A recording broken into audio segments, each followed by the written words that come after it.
Everyone gather around for the family photo, Patricia called out, her voice carrying across the lakeside lawn. I stepped forward with the others, smoothing my sundress.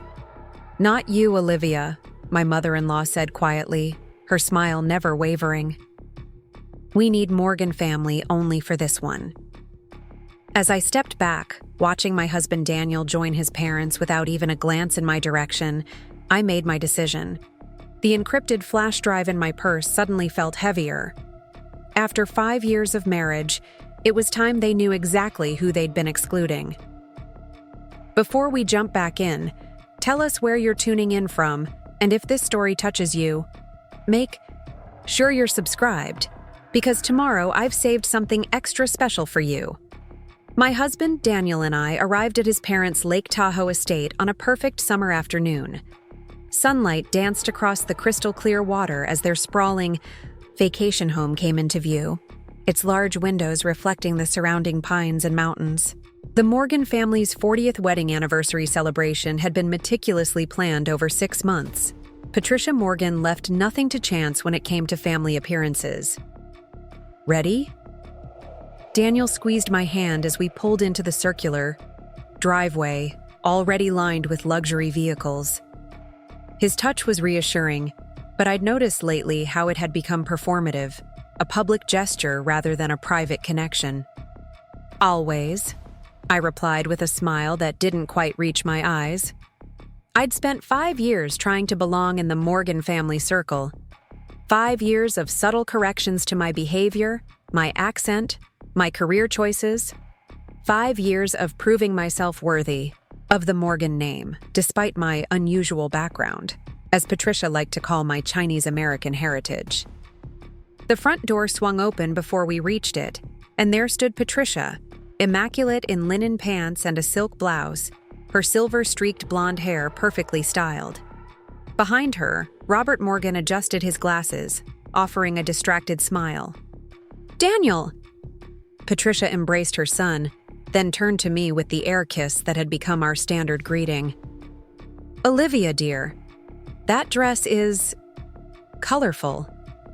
I suppressed a sigh. My dress, a tasteful emerald green sheath, was hardly flamboyant, but it wasn't the muted palette Patricia preferred. "The guest rooms are prepared. Daniel, you're in your old room upstairs. Olivia, we thought you might be more comfortable in the pool house. It's quieter there." And separate. Always separate, despite 5 years of marriage. The pool house was beautiful, of course. Everything the Morgans owned was beautiful and expensive. Floor-to-ceiling windows overlooked the lake, a kitchenette gleamed with unused appliances, and the bathroom featured Italian marble I recognized from a renovation project at their Seattle home. Daniel deposited my suitcase and kissed my cheek. "Mom needs help with some anniversary details. I'll catch up with you at dinner?" He was gone before I could reply, swallowed back into his family as easily as he'd always been. I opened my laptop, checking the secure server one last time. Everything was ready if I decided to use it. I wasn't always Olivia Chen Morgan, cybersecurity specialist at a respectable Seattle firm. Before meeting Daniel, I had been one of the most sought-after ethical hackers in the Pacific Northwest. Companies paid premium fees for me to find their security weaknesses before less ethical hackers did. My work had saved corporations millions in potential data breaches. It was how I'd met Daniel in the first place, contracted to test his family's company security systems. That part of my identity had been quietly folded away after our engagement, replaced by a more palatable version that fit the Morgan image. Patricia had connections on several tech boards and had suggested a more suitable position for me. Daniel had agreed it made sense to step away from the hacking stuff, as he called my former career. "The Morgans are about building, not breaking," he'd explained, not understanding that finding weaknesses was how you built stronger systems. I unpacked my clothes, hanging them carefully in the closet. From my toiletry bag, I removed the flash drive, encrypted with everything I'd discovered over the past month. I hadn't been looking for anything specific. Old habits of security testing were hard to break. But what I'd found on the Morgan Tech Solutions servers had stolen my sleep for weeks. The family dinner was precisely what I expected. Perfectly. Catered, impeccably served, and layered with the subtle barbs that had become the soundtrack to my marriage. Daniel tells us you're thinking of teaching a class at the community college, Patricia remarked as the first course was served. How fulfilling that must be for you. Cybersecurity education is critically important, I replied. Most data breaches happen because of human error. Speaking of errors, Emma, Daniel's sister, interjected. Did you hear Rachel Wilson is back in Seattle? She's heading up digital innovation at Westlake Technologies. The table's reaction was immediate but controlled. Robert's eyebrows raised slightly. Patricia's smile tightened. Daniel suddenly became very interested in his soup. Rachel Wilson, Daniel's college girlfriend.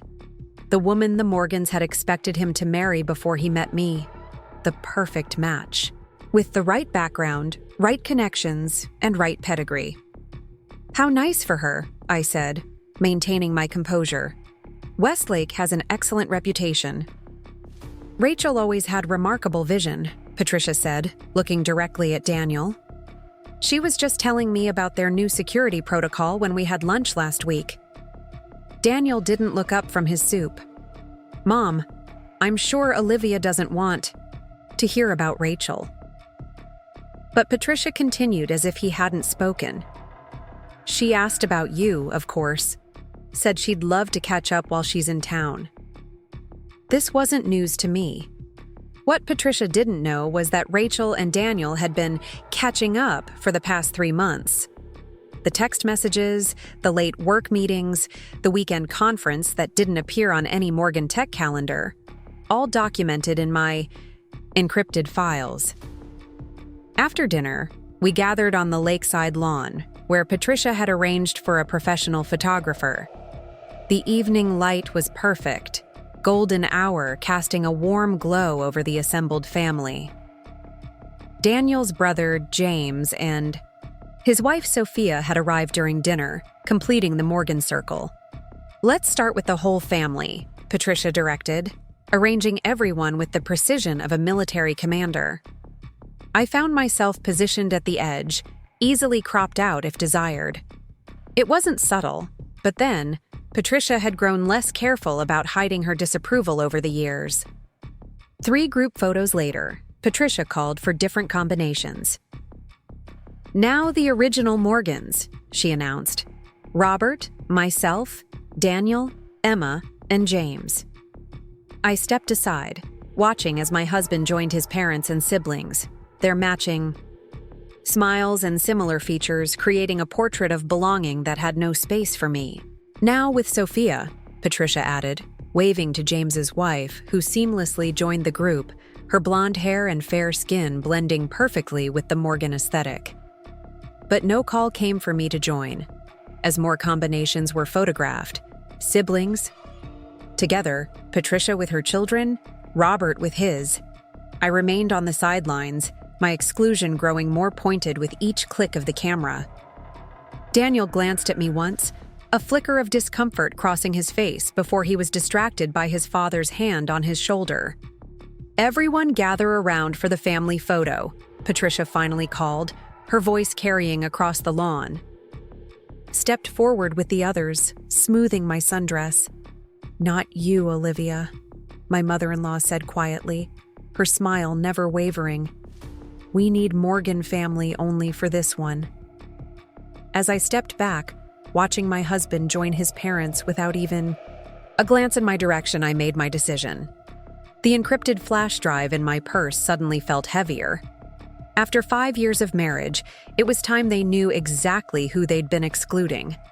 The moment crystallized everything. The subtle digs, the separate accommodations, the conversations that stopped when I entered rooms. I wasn't family. I never had been. And in that moment, I realized I never would be. Not because I hadn't tried hard enough, but because they had never intended to let me in. I watched the perfect family portrait being captured, My husband's arm around his mother, his father's hand on his shoulder, his siblings flanking them in a display of unity and privilege. They looked complete without me. I slipped away before the photographer finished, returning to the pool house to retrieve my laptop and the flash drive. My hands were steady as I connected to the estate's Wi-Fi network, a network I had personally secured 2 years earlier as a favor to Robert. They had never changed the administrative passwords. From my position at the pool house desk, I had a clear view of the back lawn, where the Morgans were now enjoying champagne, the photographer packing up his equipment. Daniel hadn't even noticed my absence yet. I inserted the flash drive and entered the long encryption key from memory. The files organized themselves on my screen. Financial records from Morgan Tech Solutions showing systematic tax evasion spanning 15 years. Emails between Robert and board members discussing deliberate security vulnerabilities in their consumer products to facilitate data harvesting. Communications with offshore accounts. And, most recently, the messages between Daniel and Rachel planning their future, a future that very explicitly didn't include me. Preparing and narrating this story took us a lot of time, so if you are enjoying it, subscribe to our channel. It means a lot to us. Now back to the story. One particular email from Patricia to Daniel, dated just 2 weeks ago, caught in my throat as I reread it. Once this anniversary weekend is behind us, you can finally move forward with the separation. Rachel understands the need for discretion, and the prenup will ensure minimal complications. Your father has spoken with Judge Williams, who assures us the proceedings can be expedited with appropriate privacy. Everything had been decided. My marriage, my exit, all planned without my knowledge or input. This weekend wasn't just an anniversary celebration. It was to be my final appearance as Daniel's wife before being quietly removed from the Morgan family picture. I had 20 minutes before anyone would think to look for me. 20 minutes to decide how to use what I knew.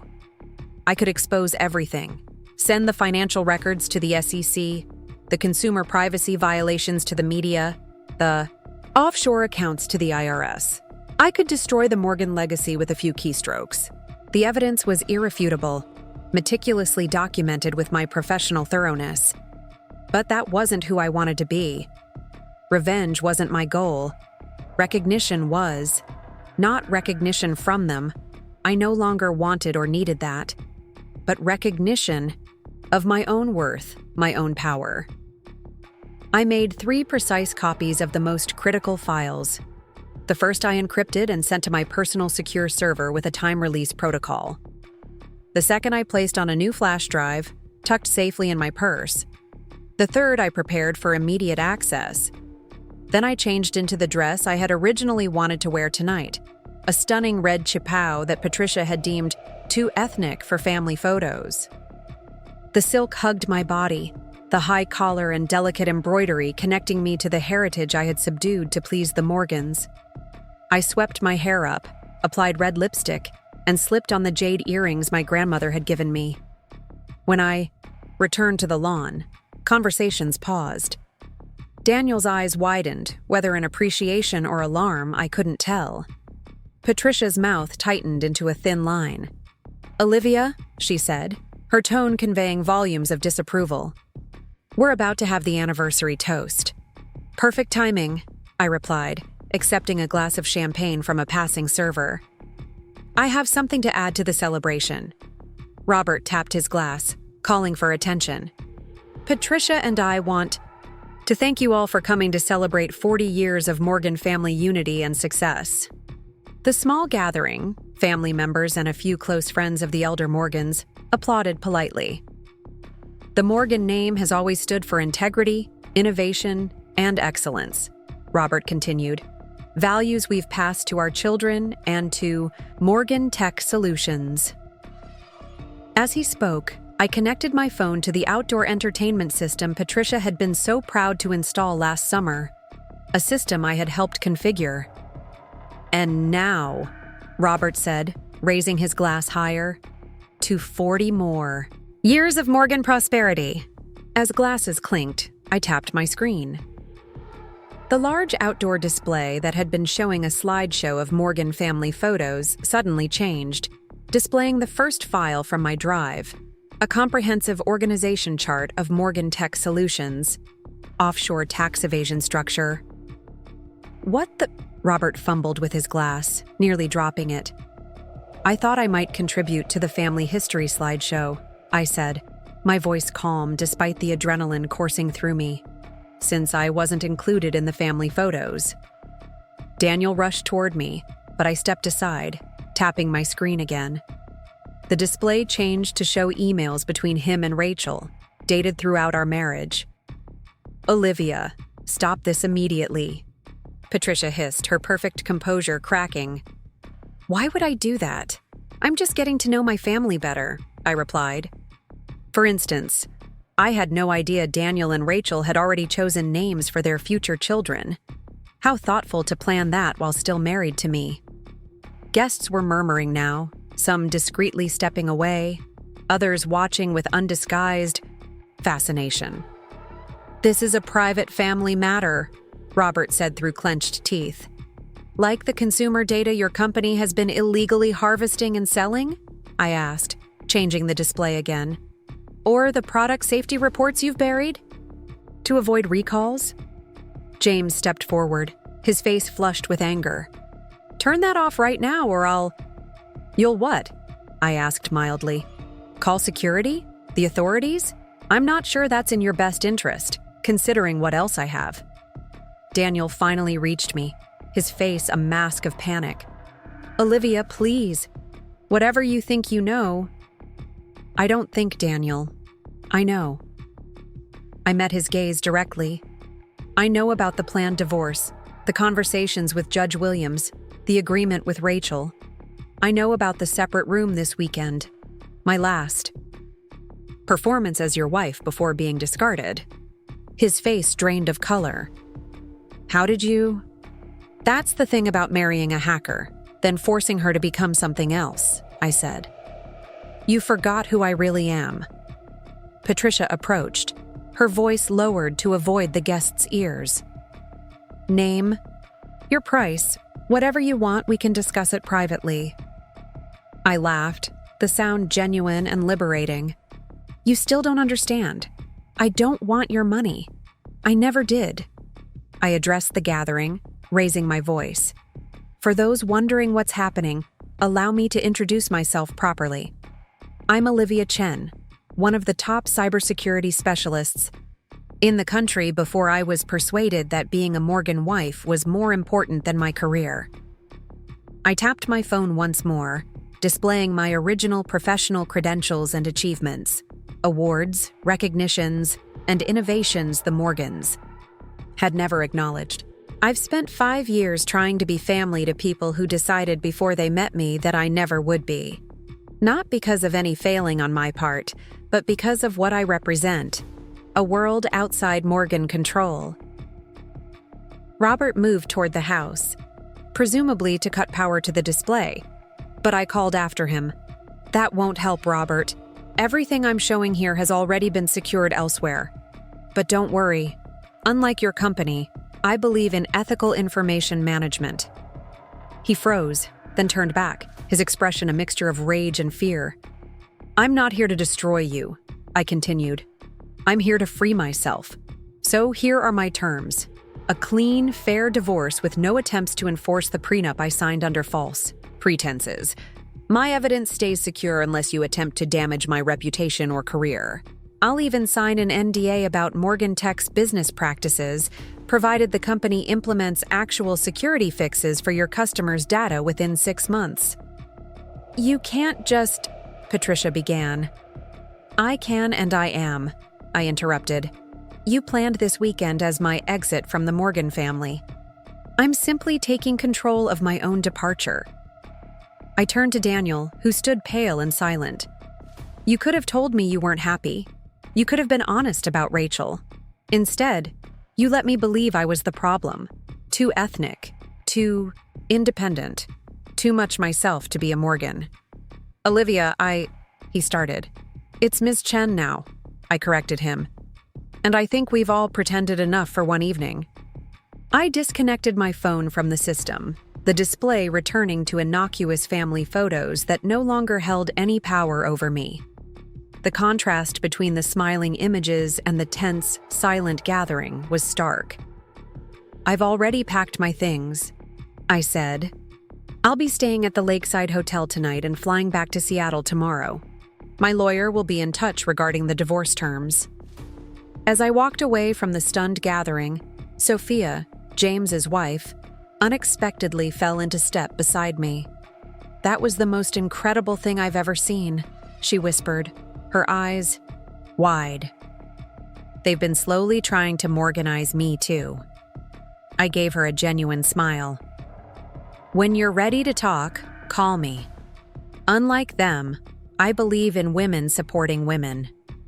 I left her with my card, my new card, with my maiden name and the cybersecurity consultancy I'd been quietly building for the past year. My exit from the Morgan estate was unhindered. No one tried to stop me, though I felt their eyes watching as I drove away in the rental car I'd had the foresight to keep. At the hotel, I called Mia, my best friend who had warned me about the Morgans from the beginning. "It's done," I told her when she answered. "Are you okay?" The concern in her voice made my eyes sting with the first tears of the evening. "I'm better than okay," I replied, surprising myself with how true it felt. "I'm free." 6 months later, my consultancy had expanded to offices in Seattle and Portland. The divorce had proceeded exactly as I'd outlined: clean, fair, and quiet. The prenup was set aside without argument, and I received a settlement that, while less than what I could have demanded with my leverage, was more than enough to support my fresh start. More satisfying than the financial settlement was watching Morgan Tech Solutions quietly implement the security fixes I'd specified. They didn't acknowledge me publicly, of course, but industry insiders knew where the sudden focus on consumer privacy had originated. Daniel and Rachel announced their engagement 3 months after our divorce was finalized. I sent no gift, but I did send a card. "May you both find what you're looking for."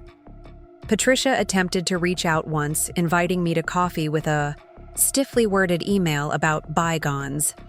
I declined politely, telling her I was too busy restoring the career her family had persuaded me to set aside. On the 1-year anniversary of that night at Lake Tahoe, I received an unexpected package. Inside was a framed photo, one of the few taken during my marriage that showed me genuinely smiling, standing slightly apart from the Morgan family at some charity function. Attached was a note in Sophia's handwriting. "Thought you might want to reclaim this piece of your history. P.S. I left James last month. Those free consultations you offered literally saved my life. The Morgans aren't speaking to me either. Never felt better." I smiled, placing the photo not on my wall but in a memory box I kept in my closet. A chapter closed but not forgotten. Later that evening, I met with my team to finalize our new government contract, the largest in my company's short history. As I looked around the table at the diverse, brilliant specialists I'd assembled, I realized I'd built something the Morgans never could: a circle based on merit rather than bloodline. That night, in my downtown Seattle apartment with its view of Puget Sound, I raised a glass to my reflection, to the woman who had walked away from a family that wouldn't claim her, only to reclaim herself. The exclusion from those family photos had been the final push I needed to reveal my true identity, not just to the Morgans, but to myself. In losing what I thought I wanted, I had found what I actually needed. Not acceptance from people determined to reject me, but the courage to live authentically as myself. From the pool house at Lake Tahoe to the corner office in Seattle, my journey wasn't about revenge, but reclamation. The Morgans had tried to make me smaller, to reduce me to an accessory in their carefully curated image. Instead, they had inadvertently set me free. 5 years earlier, I stood in my Portland apartment surrounded by computer monitors, running the final checks on Morgan Tech Solutions' security infrastructure. The contract had come through a colleague who knew my reputation for finding vulnerabilities others missed. 3 months of remote testing had culminated in this moment, Preparing my findings for Robert Morgan, CEO of one of Seattle's fastest-growing tech companies. I'd already discovered 17 critical security flaws that could have exposed customer data to skilled attackers. The Morgan family wouldn't be happy with my report, but they'd be much less happy if they'd hired someone with malicious intent instead of me. My phone buzzed with a text from the project coordinator. Change of plans. Robert's son Daniel will review your findings instead. He's heading their new cybersecurity division. I frowned. This often happened when companies didn't want their CEOs directly associated with security failures. Send in someone younger, someone who could absorb the blame if needed. When Daniel Morgan walked into the conference room the next day, I understood why he'd been chosen. Tall with warm brown eyes and an easy confidence, he looked like he'd stepped out of a business magazine's 30 Under 30 feature. His tailored suit probably cost more than my monthly rent. Ms. Chen, he extended his hand with a smile that softened his professional demeanor. I've been looking forward to meeting the person who tore our systems apart.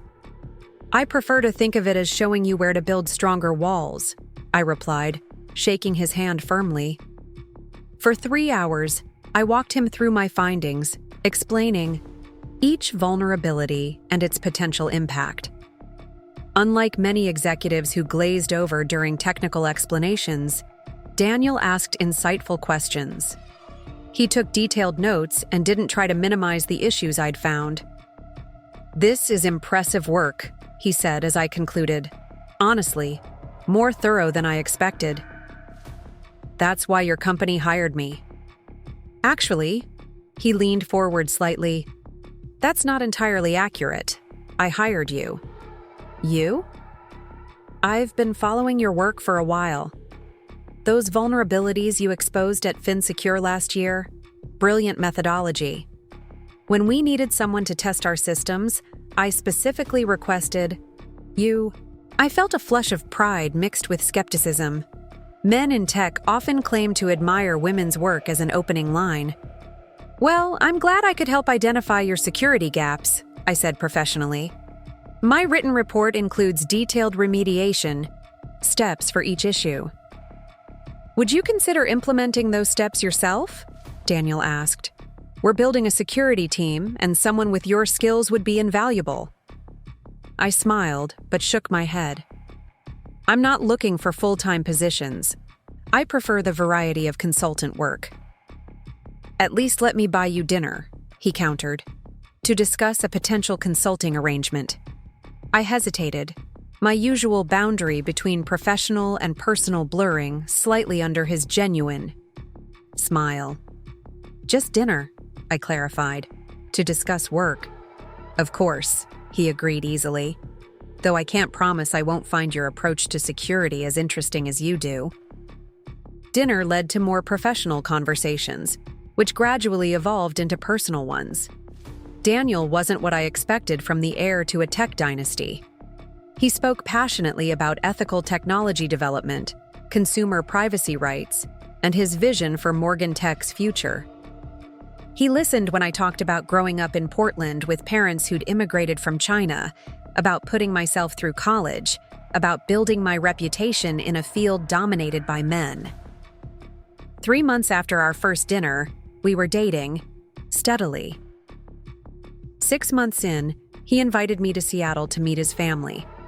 They'll love you, he assured me as we drove to his parents' Medina estate overlooking Lake Washington. Just be yourself. The moment we stepped through the Morgans' front door, I knew being myself wasn't going to be enough. Patricia Morgan's cool assessment took in my simple black dress and pearl earrings, with a smile that never reached her eyes. Daniel, darling, she embraced her son, then turned to me. And you must be Olivia. We've heard so much about you. Her tone suggested whatever she'd heard hadn't impressed her. Robert Morgan was more direct, at least. After brief introductions, he steered me toward his study while Patricia took Daniel to catch up on family matters. So, Robert said once we were seated in leather chairs that probably cost more than my car, Daniel tells me you're quite the computer expert. I specialize in cybersecurity, I clarified, finding and fixing vulnerabilities before they can be exploited. Yes, breaking into systems, he nodded. Quite an unusual field for a young woman. Not breaking in, I corrected gently. Protecting. And there are more women in the field than most people realize. He made a non-committal sound. And your parents? Daniel mentioned they're from overseas? They immigrated from Shanghai in the 1980s. My father teaches physics at Portland State. My mother is a pediatrician. This seemed to improve his assessment slightly, though his next question revealed why. Academics. And your family has been in America how long? I was born here, I replied, understanding the subtext. But my parents maintained strong connections to Chinese culture while raising me. Fascinating, he said in a tone that suggested it was anything but. You know, the Morgans have been in Seattle for 5 generations. Daniel's great-great-grandfather helped build this city. Before I could respond, Patricia appeared at the doorway. Dinner is ready, you two. Robert, you can finish your interrogation at the table. She laughed lightly as if she'd made a joke, but her eyes remained calculating. Dinner was an exercise in polite warfare. Emma, Daniel's sister, asked pointed questions about my hacking, while her husband Grant nodded along with feigned interest. James, Daniel's younger brother, barely acknowledged me, focused instead on telling Daniel about the new yacht their father had purchased.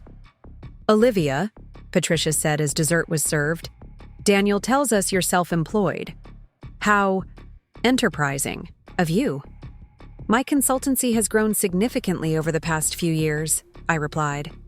I work with major financial institutions and tech companies to strengthen their security posture. But such unstable income, she continued. And so much travel, I imagine. Difficult to establish roots. Daniel squeezed my hand under the table. Olivia's actually considering some changes, Mom. We've been talking about her taking a more permanent position with Morgan Tech.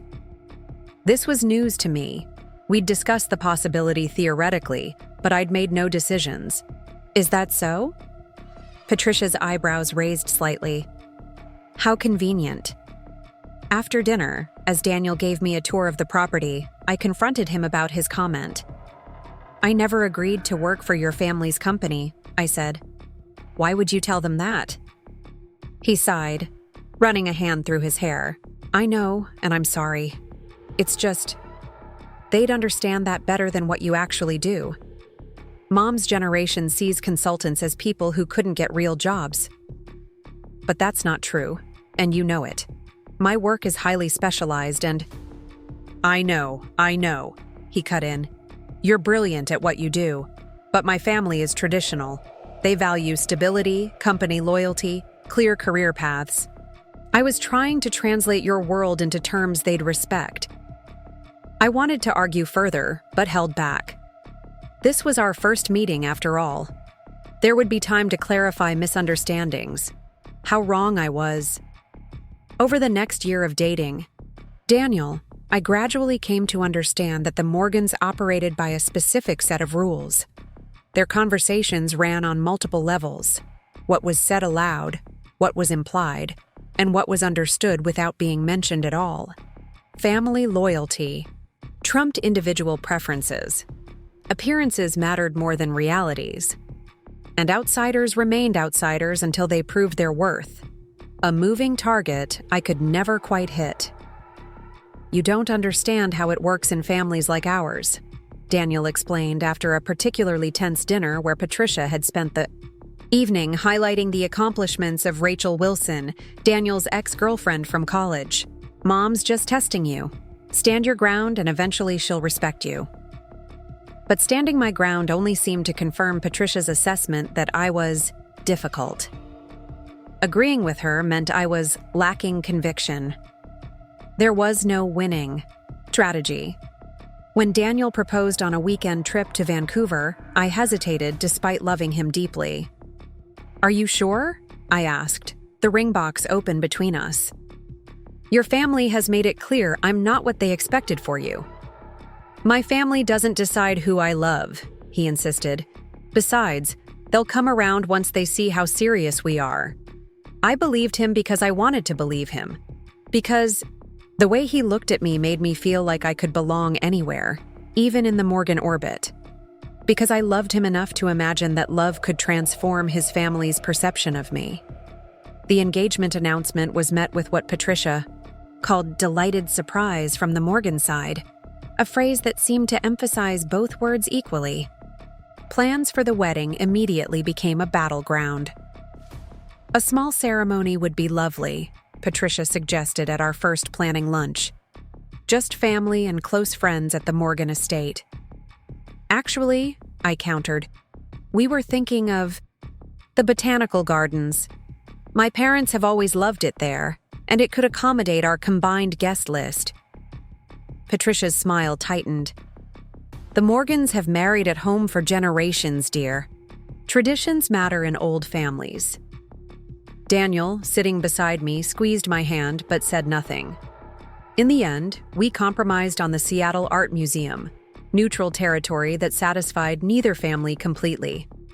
I won battles over the menu, incorporating both Western and Chinese elements, and lost others over the guest list, expanded to include business associates I'd never met. Throughout the planning, I watched Daniel perform a careful balancing act between my wishes and his parents' expectations.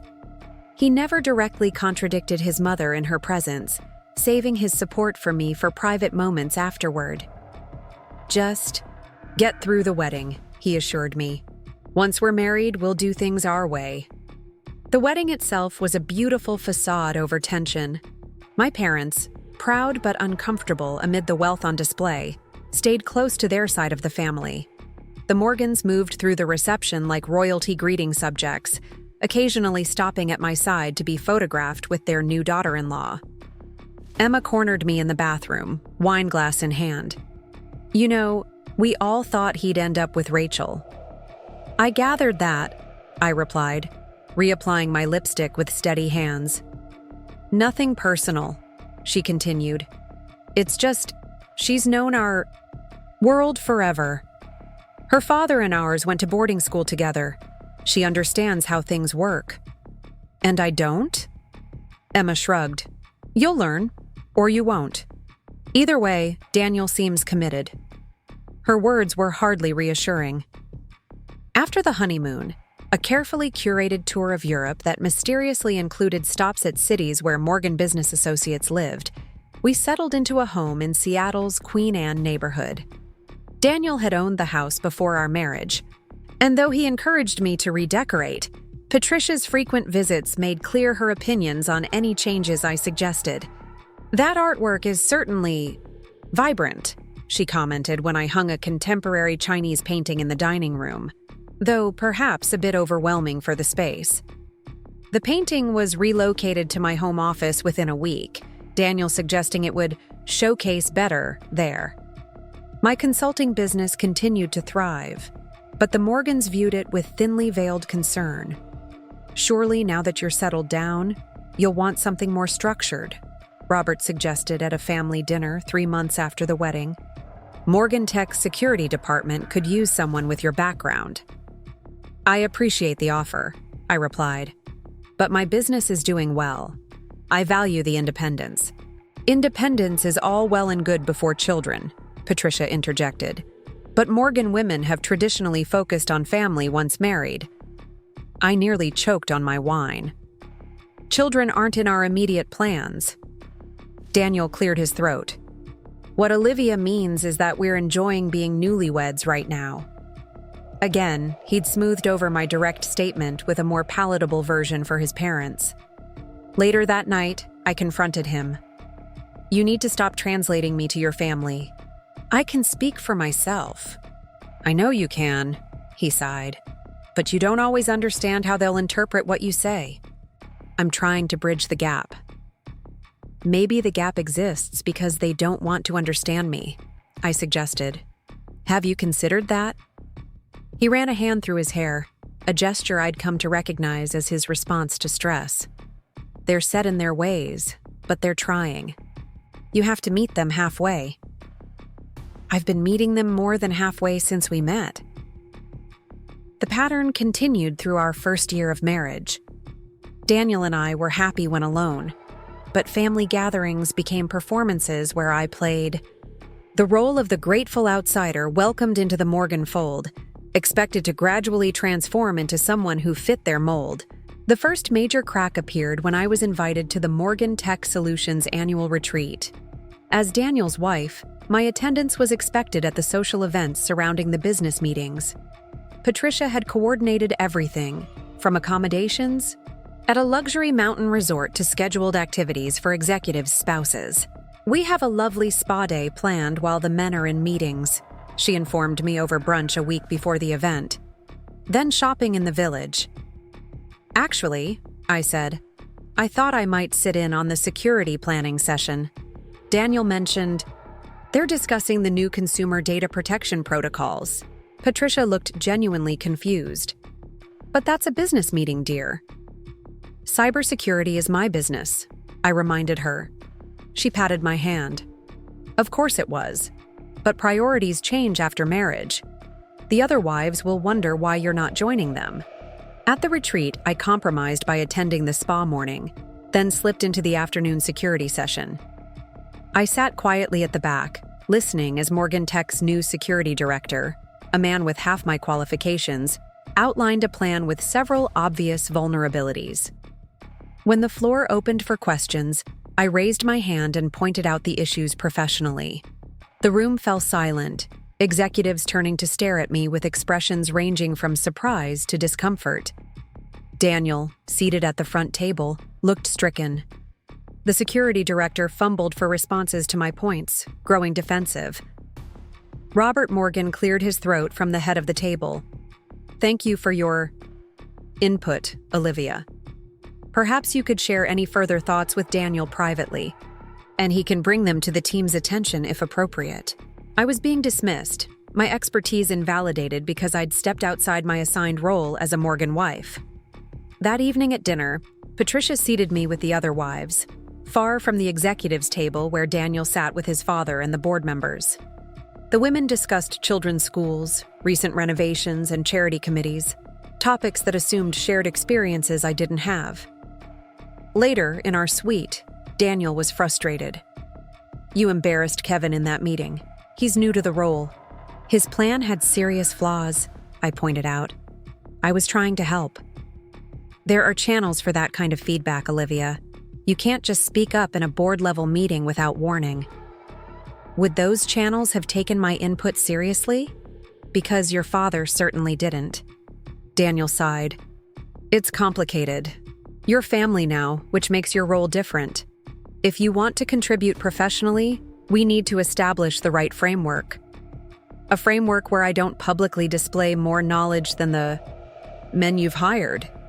He didn't answer directly, which was answer enough. After 2 years of marriage, I found myself increasingly isolated. My consulting work had dwindled as I turned down projects requiring travel to accommodate Morgan family events. My friendship circle had narrowed to people the Morgans deemed acceptable. Even my wardrobe had subtly transformed to match Patricia's conservative aesthetic. The most alarming change was in myself. I'd become hesitant to express opinions that might conflict with Morgan's sensibilities. I'd learned to pause before speaking, mentally filtering my thoughts through what Daniel called Morgan context. One evening, scrolling through photos from a recent Morgan Tech charity gala, I barely recognized myself in the images. There I stood in a muted blue dress Patricia had helped select, hairstyled in the elegant but conservative way she preferred, smiling the practiced smile I'd developed for Morgan occasions. I looked like a Morgan accessory, not Olivia Chen. That night, I dreamed of my old apartment in Portland, surrounded by computers, the freedom to be brilliantly myself without apology. I woke determined to reclaim parts of my identity that had been gradually erased. I reopened my consulting practice, selectively accepting projects that wouldn't conflict with family obligations but would keep my skills sharp. I redecorated my home office with the artwork and colors I loved. I reconnected with my old friend Mia, whose direct manner and tech background had always unsettled Patricia. Daniel supported these changes superficially, but became uncomfortable when they intersected with his family's expectations. Mom asked, "Why you couldn't make the foundation lunch yesterday?" he mentioned one evening. "I had a client meeting I couldn't reschedule," I replied, not looking up from my laptop. I told her that when she invited me.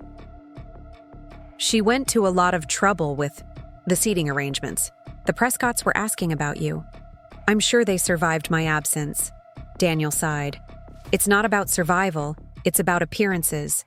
When you're not there, people talk." "Let them talk," I said, finally meeting his eyes. "I'm rebuilding the career I put on hold to fit into your family's expectations." "No one asked you to put your career on hold," he countered. "Not directly, no.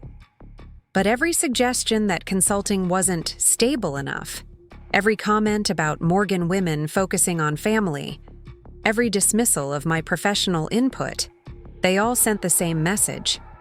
His expression softened. "I never wanted you to feel that way. I'm proud of what you do." "Are you?" "Because sometimes it feels like you're prouder when I'm playing the role of perfect Morgan wife than when I'm being true to myself." The conversation ended without resolution. As most of our deeper discussions did now, we'd become skilled at reaching the edge of real conflict, then retreating to safer ground. The third year of our marriage brought subtle changes in Daniel. Late work meetings became more frequent. Weekend trips to check on satellite offices multiplied. His phone buzzed constantly with messages he'd check with a slight frown before responding quickly. I told myself it was work stress. Morgan Tech was expanding rapidly, and Daniel's responsibilities had grown. But a nagging instinct, the same one that helped me identify security vulnerabilities, told me something else was happening. I ignored that instinct until the night Daniel's phone lit up on our bedside table while he was in the shower. The preview notification showed a message from RWM that made my heart stop. "Miss you already. Last night was perfect. RW. Rachel Wilson." I didn't confront him immediately. The security specialist in me wanted more data before reaching conclusions. Over the next month, I observed patterns. The consistent Thursday late meetings that extended past reasonable business hours. The weekend conference in Portland, where the hotel had no record of a Morgan Tech event. The sudden increase in private browsing sessions on his laptop. I could have hacked his accounts easily. It was literally my professional expertise. But something held me back. Perhaps the last shred of trust, or perhaps the knowledge that once I crossed that line, our marriage would be irrevocably changed. Instead, I created space for honesty. "Daniel," I asked one evening over dinner, "are you happy with how things are between us?" He looked up, startled by the directness of the question. "Of course. Why wouldn't I be? We've been distant lately. You're working late more often. We hardly talk about anything meaningful." He reached for my hand across the table. "It's just work pressure. The Seattle-Portland expansion is taking more time than expected." The lie slid smoothly from his lips, his eyes meeting mine without hesitation. This was when I knew. The ease of his deception meant it wasn't the first time. That night, I crossed the line. While Daniel slept, I used his fingerprint to unlock his phone, a basic security vulnerability I'd warned him about years ago. The evidence was all there. Months of messages with Rachel, hotel reservations, dinner receipts, plans for a future. That didn't include me. More shocking were the email exchanges with his parents about how to handle the situation. Patricia had arranged lunch meetings with Rachel throughout my marriage. Robert had discussed the unfortunate investment of our wedding with the family attorney, exploring how to minimize financial impact of a divorce. The Morgans had never accepted me, never intended our marriage to be permanent. I was a phase Daniel needed to outgrow before returning to Rachel, the woman they'd always wanted for him. I replaced the phone exactly as I'd found it and lay awake until morning, a cold clarity settling over me. I wasn't angry, not yet. First came the analytical phase, assessing the situation from all angles as I would a security breach. What were my vulnerabilities? What assets needed protection? What countermeasures were available? Over the next weeks, I created a secure digital vault documenting everything: the affair, the family's involvement, their discussions of divorce strategy. I updated my professional credentials, reconnected with key industry contacts, and quietly began looking for a new place to live. I was preparing for the inevitable confrontation when Patricia called with news that would accelerate my timeline. "We're planning something special for our 40th anniversary," she announced. "A family gathering at our Lake Tahoe estate, the first week of July." "That sounds lovely," I replied, my voice betraying nothing of what I knew. "It's important that everyone attend," she emphasized. "Family unity and all that." The irony wasn't lost on me. Family unity from the woman who'd been orchestrating my removal from said family. "Of course," I agreed. Daniel and I wouldn't miss it. That evening, I overheard Daniel on the phone, his voice low. "It's all arranged." "Yes, during the anniversary weekend. Mom thinks it's the perfect timing. Clean break before the fiscal year ends." They were planning to end our marriage at the anniversary celebration. A fitting symmetry. The family event they'd never fully included me in would be the setting for my formal exclusion. As I packed for Lake Tahoe, I made my own preparations. The flash drive with all my evidence was secured. My new apartment lease was signed, though Daniel knew nothing of it. My independent financial accounts were organized, unreachable by Morgan influence. I included one special item in my luggage, a red chipao my grandmother had given me, traditional yet modern, a symbol of the heritage I'd muted to please the Morgans. I hadn't worn it since before my marriage, but it would be perfect for what I now planned. The drive to Lake Tahoe was filled with artificial conversation. Daniel pointed out landmarks, discussed the weather, mentioned which family members would be arriving when, all while avoiding my eyes for too long. I responded with appropriate interest, playing my role in our final performance as a couple. The estate was exactly what I expected: sprawling, luxurious, and positioned to showcase wealth without appearing ostentatious. Old money knew how to whisper, not shout. As we pulled into the circular driveway, I felt a strange calm settle over me. The Morgans had orchestrated every aspect of my entry into their family, and now my exit. But they had forgotten one crucial detail. They'd married a woman who specialized in finding vulnerabilities in carefully constructed systems, and their system was about to face its greatest security test. The Morgan estate at Lake Tahoe gleamed in the summer sun, its windows reflecting the pristine water and surrounding pines. A team of staff members emerged as our car pulled up, efficiently removing luggage and ushering us inside as if we were visiting dignitaries rather than family. The familiarity of this orchestrated welcome only heightened my awareness that I was, and had always been, a guest rather than a member of this dynasty. Patricia greeted Daniel with a warm embrace, her eyes lighting up at the sight of her eldest son. When she turned to me, her smile remained fixed, but the warmth drained away. "Olivia, I hope you had a pleasant drive," she said, air kissing near my cheek. "We've arranged the pool house for you and Daniel. I know how you value your privacy." The implication was clear. Even here, we were being kept separate from the main house, where the real family would stay. The pool house was beautiful, of course, with floor-to-ceiling windows overlooking the lake and mountains beyond. But its location emphasized our status as adjacent to, not within, the Morgan inner circle. "How thoughtful," I replied, my voice pleasant but non-committal. I had long ago learned that direct confrontation only strengthened Patricia's conviction that I lacked proper breeding. As a staff member led us along a stone path to the pool house, Daniel placed his hand on the small of my back, a gesture that once felt intimate but now seemed performed, as though he was already practicing how to touch a woman who was no longer his wife but required public courtesy.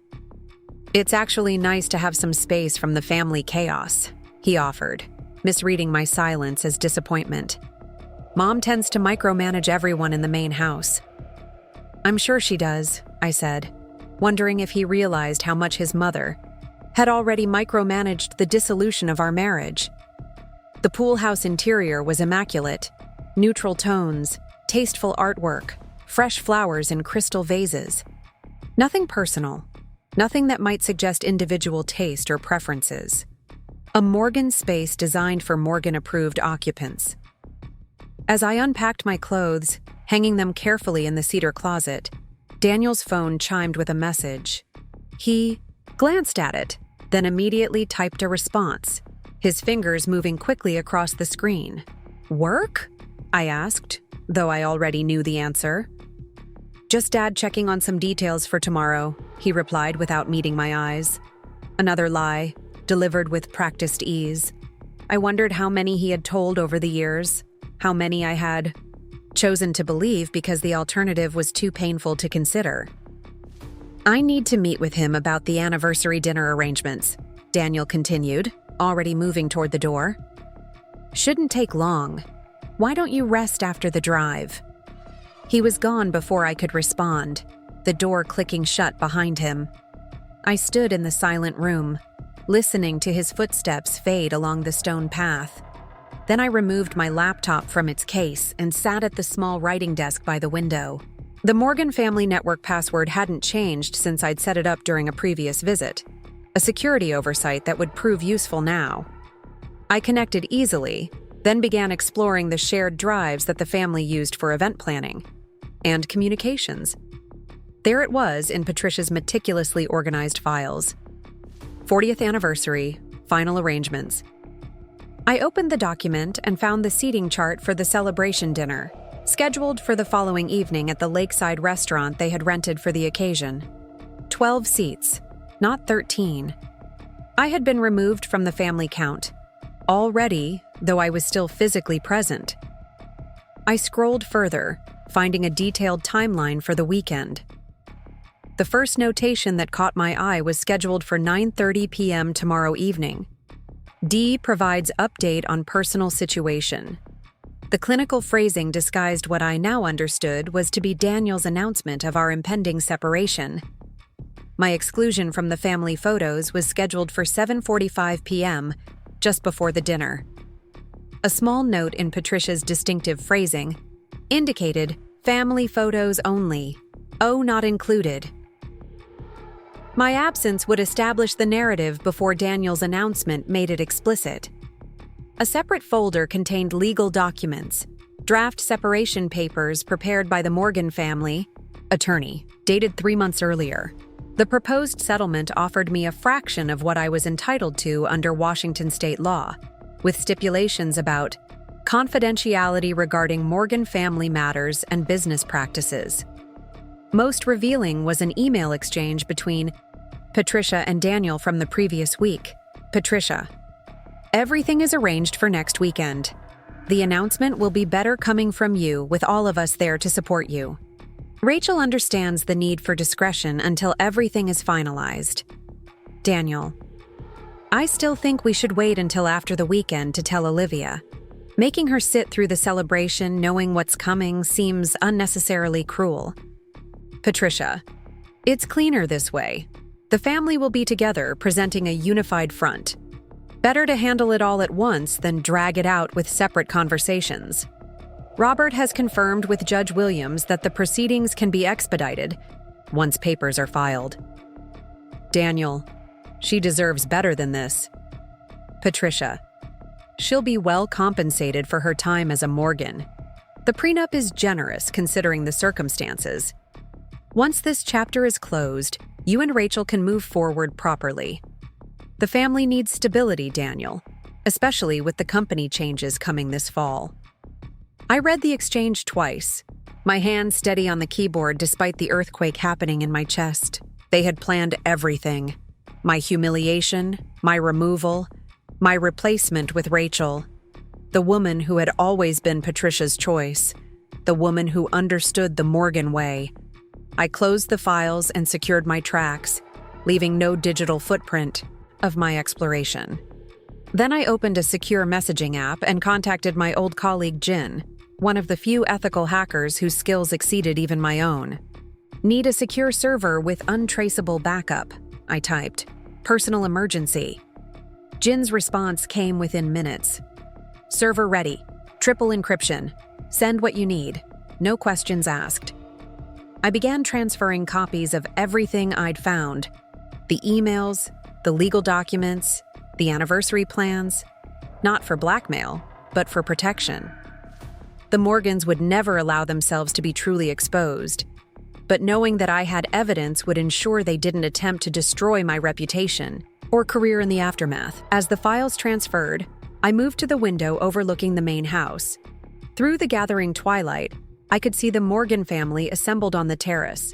Robert holding court with a drink in hand. Patricia arranging people into conversation. Groups with subtle gestures and glances. Emma and James with their spouses, laughing at something Robert had said. And Daniel, standing slightly apart, checking his phone with a furrowed brow. Probably wondering why Rachel hadn't responded to his latest message, unaware that I knew about their relationship, their plans, their future that excluded me. I felt strangely detached, observing them like a security analyst watching camera, footage for patterns and vulnerabilities. The Morgans operated as a system, complex, interdependent, designed to protect their interests above all else. And like any system, they had weaknesses they couldn't see from within. A knock at the pool house door pulled me from my thoughts. I quickly closed my laptop and moved to answer it. Sophia, James's wife of 3 years, stood on the threshold, with a bottle of wine and 2 glasses. "Thought you might like some company," she said with a smile that seemed genuine. "The Morgan family summit in there is getting a bit intense." I hesitated, then stepped back to let her in. Sophia had always been the most approachable of the Morgan connections, married into the family like me, but somehow better at navigating its currents. Her blonde hair and country club background had eased her acceptance in ways my Chinese-American identity never could, but I'd occasionally caught glimpses of strain behind her perfect smile. James is deep in business talk with Robert, she explained, pouring the wine. I figured I'd escape while I could.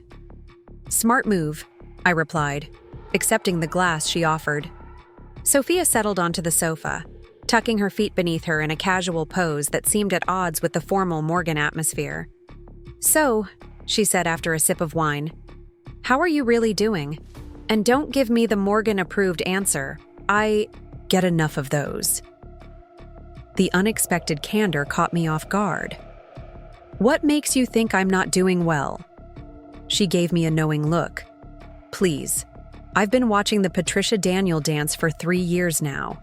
Something's up, and whatever it is, you're on the outside of it." I studied her face, looking for signs of deception or information gathering on Patricia's behalf. Finding none, I decided on a partial truth. "Daniel and I are going through a rough patch," I admitted. "Coming here probably wasn't the best idea." Sophia nodded. "James and I had our Morgan crisis in year 2. Patricia helpfully suggested a marriage counselor who turned out to be her college roommate." She rolled her eyes. Every session somehow concluded that I needed to better understand the special pressures of being a Morgan man. Despite everything, I laughed. That sounds exactly like Patricia. "The thing is," Sophia continued, her voice lower, "they close ranks.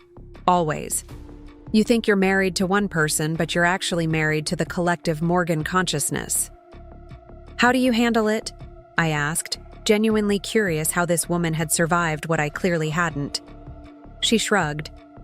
"I created clear boundaries, separate finances, regular escapes to visit my own family, selective hearing when Patricia makes suggestions."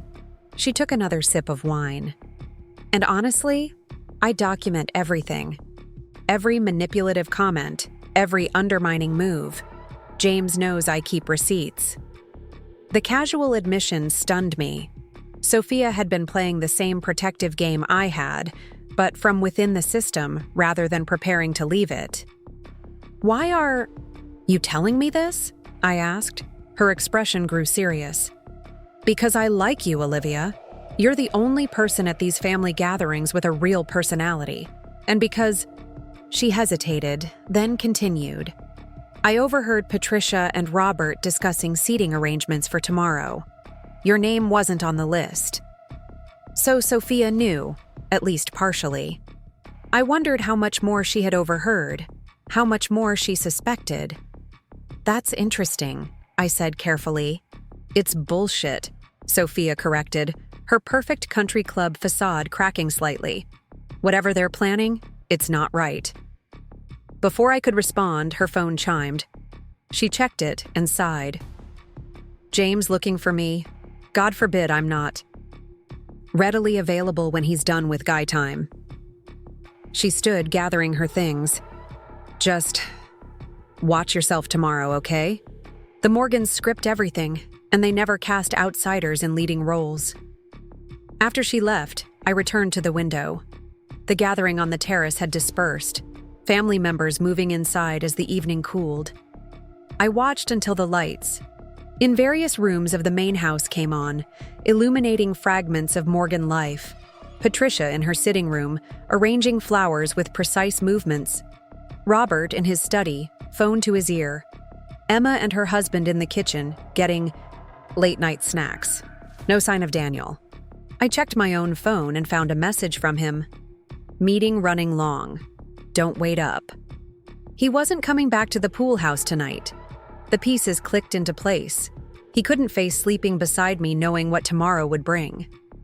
Couldn't maintain the pretense of normalcy with the weight of his planned betrayal between us. I changed into sleepwear and went through the motions of my nightly routine, my mind calculating options and outcomes. The technical part of me, the security specialist who anticipated system failures and planned countermeasures, was fully engaged now. If the Morgans wanted to execute a public removal, they would expect one of two responses: a scene that would confirm their narrative about my unsuitability, or quiet acceptance that would allow them to control the story afterward. Either way, they would emerge with their reputation intact and their version of events unchallenged. I needed a third option. Sleep came in fragments that night, broken by strategic planning and emotional processing. By morning, I had formulated my approach, not revenge, which would only validate their perception of me, but reclamation of my narrative and my dignity. The day of the anniversary celebration dawned bright and clear, sunlight sparkling off, the lake like scattered diamonds. I dressed casually for breakfast, which would be served on the main house terrace according to the weekend schedule Patricia had distributed upon our arrival. Daniel appeared at the pool house door just as I was finishing my makeup, looking tired but composed in khaki shorts and a polo shirt embroidered with the Morgan Tech logo. Another uniform for another performance. "Morning," he said with forced brightness. "Sleep well?" "Well enough," I replied, matching his casual tone. "Your meeting ran late." He had the grace to look uncomfortable. "Yeah, Dad needed help with some anniversary details. Did you get my text?" "I did. Ready for breakfast?" He seemed surprised by my easy acceptance of his excuse, the lack of questions or accusations. Perhaps he had expected the beginning of the end to be more dramatic. Breakfast was a carefully choreographed affair. Patricia had arranged the seating to separate me from Daniel, placing him between his father and sister while I was relegated to the far end of the table, beside a distant cousin who had arrived late the previous night. The conversation flowed around topics deemed suitable for family gatherings, updates on renovation projects, children's academic achievements, upcoming charity events. Nothing controversial, nothing revealing. Classic Morgan deflection from the tension simmering beneath the surface. I ate my fruit and croissant, sipped my coffee, and offered appropriate responses when addressed directly, which was rarely. My assigned breakfast companion, Cousin Timothy, was more interested in his phone than conversation, which suited me perfectly. From my position at the table's end, I observed the family dynamics with new clarity. How Patricia controlled the conversation flow with subtle prompts and redirections. How Robert deferred to her in social settings while maintaining the appearance of patriarchal authority. How my husband watched his mother for cues on when to laugh, when to contribute, when to shift topics. Most revealing was how they collectively maintained the illusion of my inclusion while systematically excluding me from meaningful interaction. Breakfast questions directed my way were surface level and required no substantial response. Mentions of future family plans carefully avoided specifics that would highlight my intended absence from them. It was masterfully done, this gentle erasure. Had I not known what was coming, I might have attributed the distant treatment to typical Morgan formality rather than the beginning of my excision from their narrative. After breakfast, the family dispersed for morning activities. A hiking group formed for those wanting to explore the nearby trails. Others gathered for tennis at the estate's private court. Daniel volunteered for the hike, citing a need for exercise after travel. "You'll join us, Olivia?" Emma asked with calculated politeness, knowing I preferred swimming to hiking. "I think I'll enjoy the pool this morning," I replied, "but thank you for the invitation." Daniel looked relieved, having engineered another few hours of separation before the evening's confrontation. "I'll see you for lunch then," he said, kissing my cheek perfunctorily before joining the hiking group. Once alone, I returned to the pool house and changed into a swimsuit. The Olympic-sized infinity pool behind the main house was unoccupied, the staff having cleared breakfast and retreated to invisible positions until needed again. I swam laps, the rhythmic movement clearing my head and strengthening my resolve. With each stroke, I shed another layer of doubt, another fragment of the identity I'd constructed to please the Morgans. With each breath, I reclaimed another piece of myself. The confident security specialist, the woman who had built a reputation on finding weaknesses in seemingly impenetrable systems. After swimming, I showered and dressed for lunch, selecting a simple sundress rather than the designer options Patricia would expect. Small rebellions felt significant now, each choice moving me further from Morgan expectations and closer to my authentic self. Lunch was served poolside, a casual buffet of salads and sandwiches. Family members drifted in from their morning activities, filling plates and forming conversation clusters around the shaded tables. Patricia approached as I selected a salad from the spread, her voice low and confidential. "Olivia, dear, I've had your blue Burberry dress pressed for this evening. The photographer will arrive at 7:30, and I thought that would complement the family palette nicely." The blue dress, conservative, expensive, and selected by Patricia during a shopping trip she had insisted on, was exactly what a Morgan wife should wear. It was also the opposite of what I had planned. "That's very thoughtful," I replied with a smile that revealed nothing. "But I've already selected something for tonight." A slight crease appeared between her perfectly maintained eyebrows. "Oh? I don't recall seeing anything suitable in your luggage when the staff unpacked." The casual admission of privacy violation, staff reporting on my possessions, didn't surprise me. The Morgan surveillance system had many components, human and digital. "I packed it separately," I said, still smiling. "A special piece for a special occasion." Before she could inquire further, Robert called her name from across the patio, providing me a perfect exit from the conversation. I moved to a table where James and Sophia sat with their plates, slipping into the vacant chair beside them.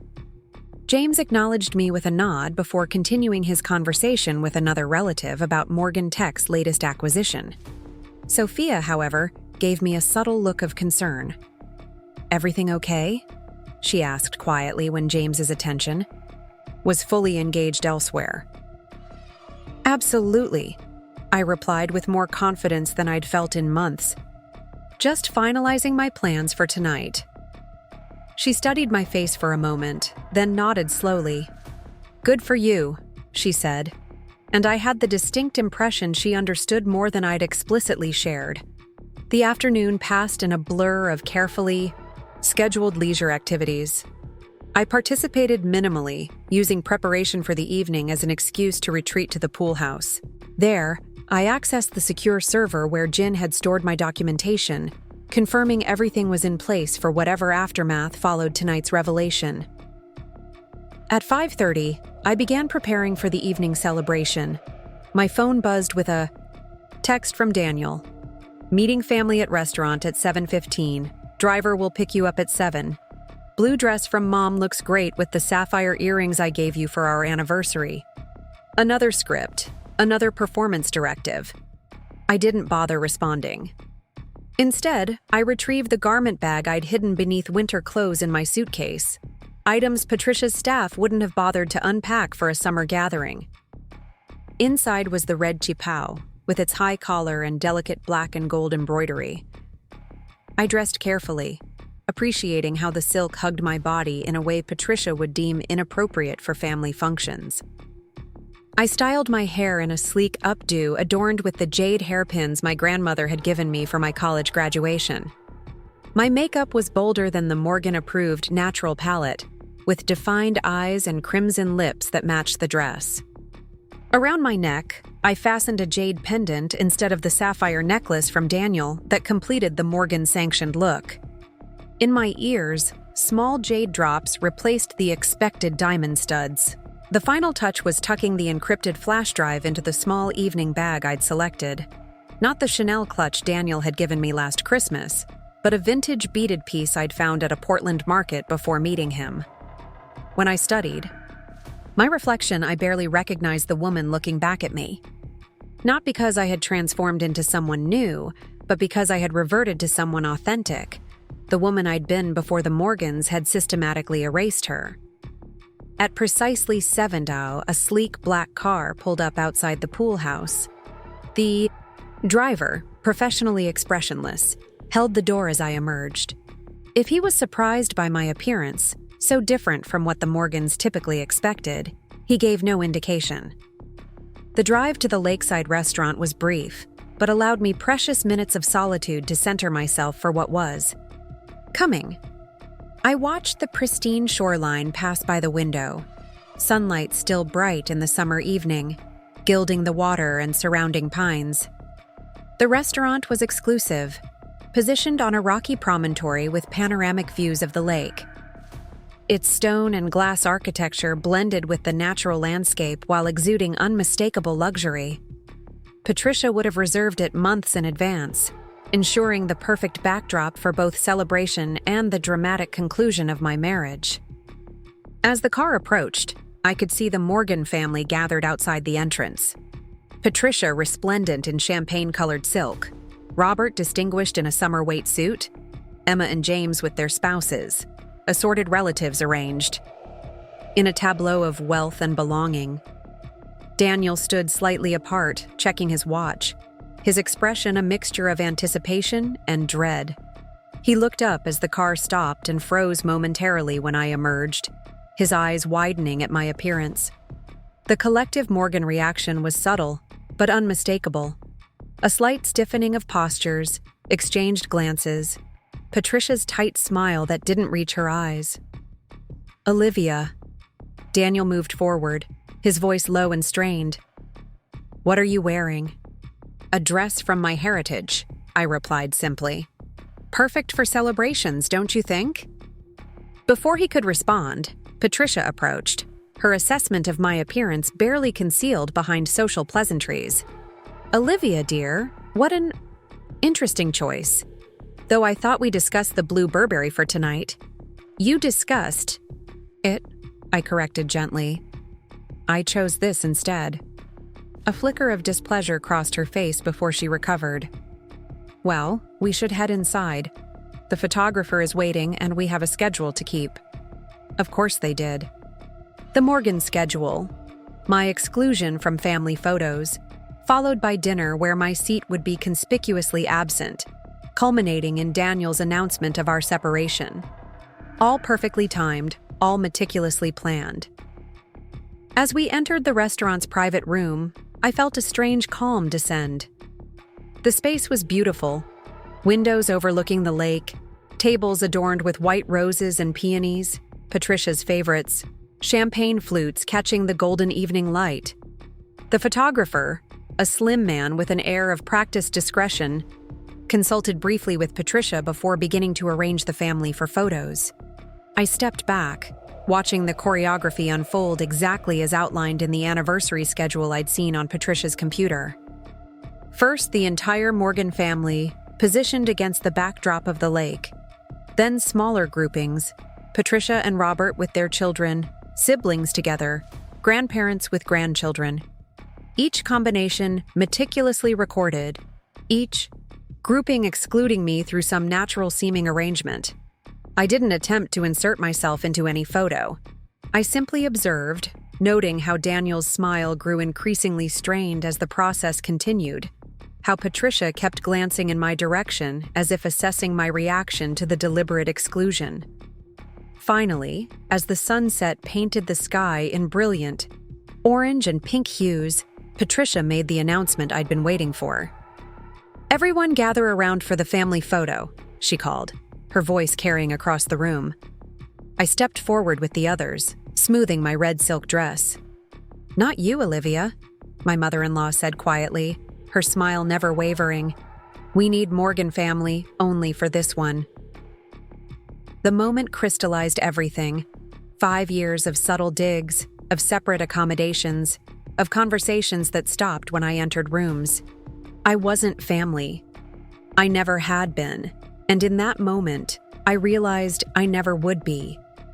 Not because I hadn't tried hard enough, but because they had never intended to let me in. As I stepped back, watching my husband join his parents without even a glance in my direction, I made my decision. The encrypted flash drive in my purse suddenly felt heavier. After 5 years of marriage, it was time they knew exactly who they'd been excluding. The photographer's camera clicked rapidly, capturing the Morgan dynasty in perfect formation. Patricia's hand rested on Daniel's shoulder. Robert stood tall and dignified at the center. Emma and James flanked their parents with practiced smiles.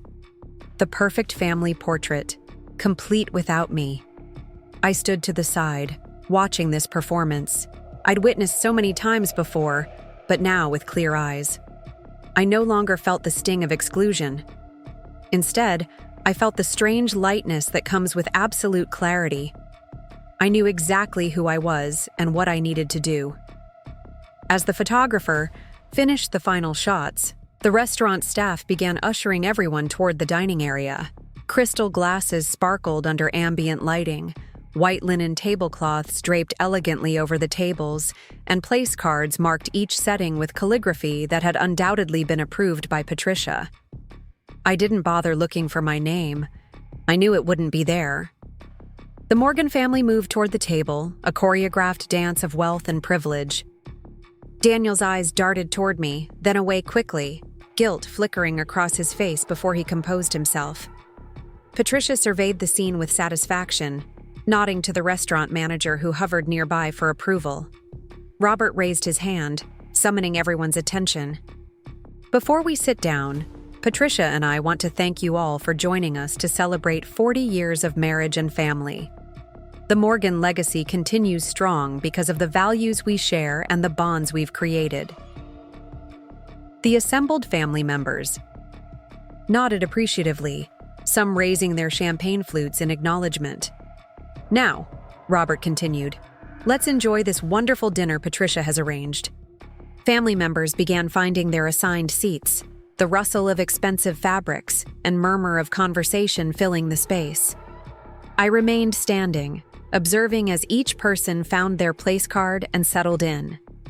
12 settings, 12 seats, just as I'd seen in Patricia's planning document. Daniel had been placed between his mother and a female cousin who bore a striking resemblance to Rachel Wilson, the same blonde hair and delicate features, a visual reminder of what Patricia considered the correct match for her son. He glanced up, caught my eye, and had the decency to look uncomfortable. "Is something wrong?" Patricia asked, noticing that I hadn't moved toward the table. "I seem to be missing a seat," I replied evenly. A moment of calculated confusion crossed Patricia's face. "Oh dear, has there been a miscounting? Let me see." She made a show of surveying the table while the family watched, some with genuine confusion, others, like Emma, with the slight satisfaction of witnessing an anticipated scene. "I count 12 settings," Robert said with a frown that appeared genuine. He, at least, might not have been aware of this particular detail in Patricia's plan. Daniel half rose from his chair, his discomfort now obvious. "There must be some mistake with the reservation. I'll speak to the manager." "There's no mistake," I interrupted, my voice calm despite the adrenaline coursing through me. "The reservation was made for 12. I've seen the document." Patricia's smile froze. "What document would that be, dear?" "The anniversary planning document on your shared drive. The one that specifies family photos only. Oh, not included at 7:45 p.m. followed by the dinner for 12, not 13. A tense silence fell over the table. Several family members exchanged glances, clearly uncomfortable with this unexpected turn. Patricia recovered first, her social training taking over. "Olivia, perhaps we should discuss this privately." "Why? Would we need privacy?" This was planned as a public removal, wasn't it? Scheduled right before Daniel's announcement about our separation at 9:30 p.m. Daniel stood fully now, color draining from his face. "Olivia, please..." "Please what, Daniel? Please maintain the facade? Please allow myself to be humiliated according to the Morgan schedule? Or please don't reveal that I know about Rachel, about the divorce plans, about Judge Williams expediting the proceedings?" Every Morgan face turned toward me, expressions ranging from shock to anger to embarrassment. The cousin beside Daniel, Jessica, I remembered, reached for her water glass with a trembling hand. I removed the encrypted flash drive from my evening bag and held it up. "I have copies of everything, the emails between all of you discussing my replacement, the offshore accounts where Robert has been hiding assets before the divorce filing, the corporate documents showing systematic privacy violations at Morgan Tech." Robert stood abruptly, his chair scraping against the floor. "That's enough. This is a private family celebration that you're disrupting. A celebration that was intended to conclude with my public dismissal," I countered. "I'm simply adjusting the timeline." Patricia's mask slipped, genuine anger flashing in her eyes. "How dare you threaten this family after everything we've done for you?" I laughed, the sound genuine and liberating. "What exactly have you done for me, Patricia? Criticized my heritage? Undermined my career?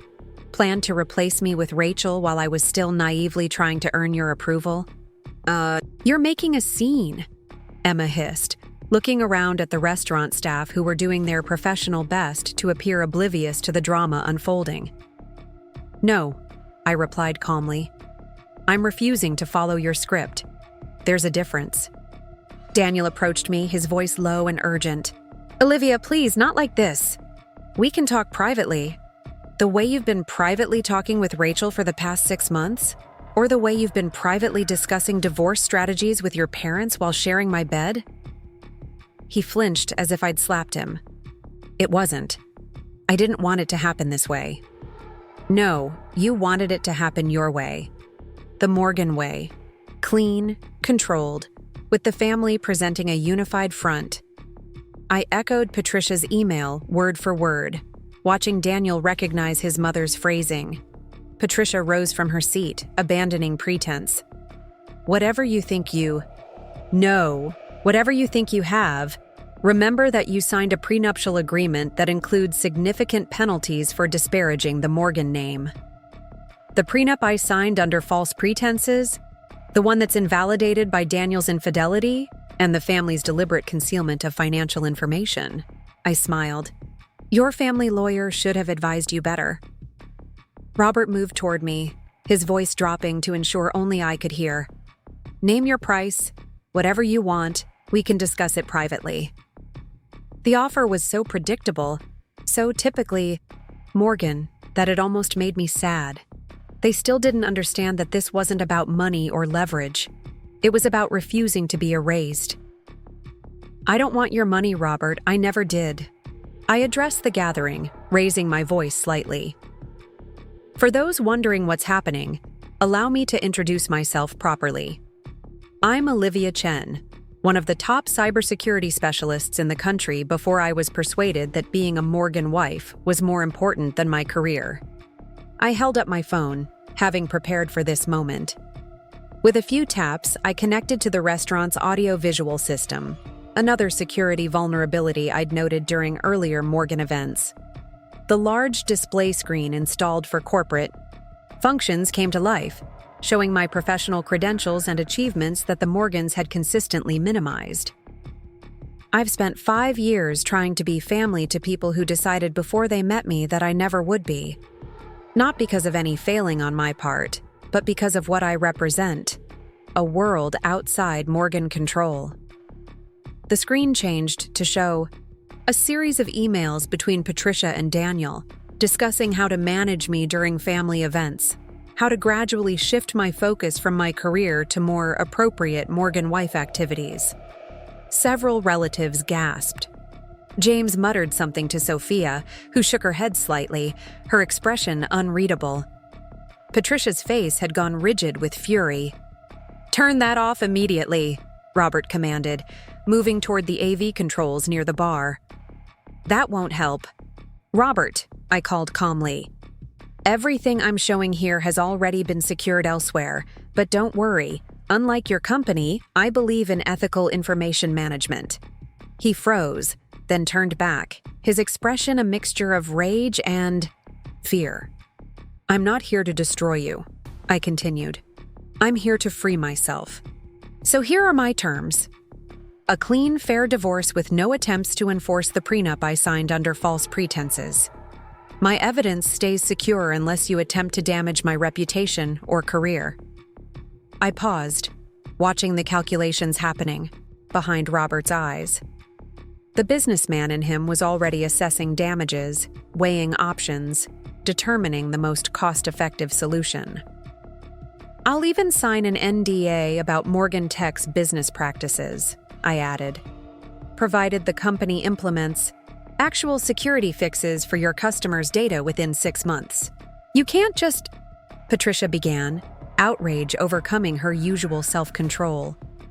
"I can, and I am," I interrupted. "You planned this weekend as my exit from the Morgan family. I'm simply taking control of my own departure." I turned to Daniel, who stood pale and silent nearby. "You could have told me you weren't happy. You could have been honest about Rachel. Instead, you let me believe I was the problem. Too ethnic, too independent, too much myself to be a Morgan." "Olivia, he started. "It's Ms. Chen now," I corrected him. "And I think we've all pretended enough for one evening." I disconnected my phone from the system, the display returning to the Morgan Tech logo that had been set as the default screen. With deliberate movements, I gathered my evening bag and prepared to leave. "I've already arranged for a car," I said. "I'll be staying at the Lakeside Hotel tonight and flying back to Seattle tomorrow. My lawyer will be in touch regarding the divorce terms." As I moved toward the exit, Patricia's voice stopped me, not with its usual controlled authority, but with a raw edge I'd never heard before. "You think this display of theatrics changes anything? You'll always be the outsider who couldn't adapt, who couldn't understand our world. Daniel will recover. The family will recover. But you? You'll be remembered as the bitter woman who couldn't maintain a place in the Morgan family." I turned back, meeting her gaze directly. "I'd rather be remembered as the woman who refused to erase herself to please others After all, isn't authenticity more valuable than acceptance based on pretense? For the first time in our 5-year relationship, Patricia Morgan had no ready response. As I walked away, Sophia unexpectedly rose from her seat and followed me. James called after her, but she ignored him, catching up to me near the restaurant entrance. "That was the most incredible thing I've ever seen," she whispered, her eyes wide with something like awe. "They've been slowly trying to Morganize me too." I studied her face, seeing the genuine emotion there, and softened. "When you're ready to talk, call me. Unlike them, I believe in women supporting women." I pressed my business card into her hand, my new card, with my maiden name and the cybersecurity consultancy I'd been quietly building for the past year. The night air felt clean and crisp as I stepped outside, carrying the scent of pine and lake water. The car I'd arranged was waiting, the driver standing at attention beside the open door. As I slid into the back seat, I caught a glimpse of the Morgan family through the restaurant's windows. Frozen in a tableau of disruption, their perfectly orchestrated evening shattered. For the first time in years, I felt completely, authentically, myself. At the Lakeside Hotel, I checked into the suite I'd reserved that morning, another detail in my counter strategy.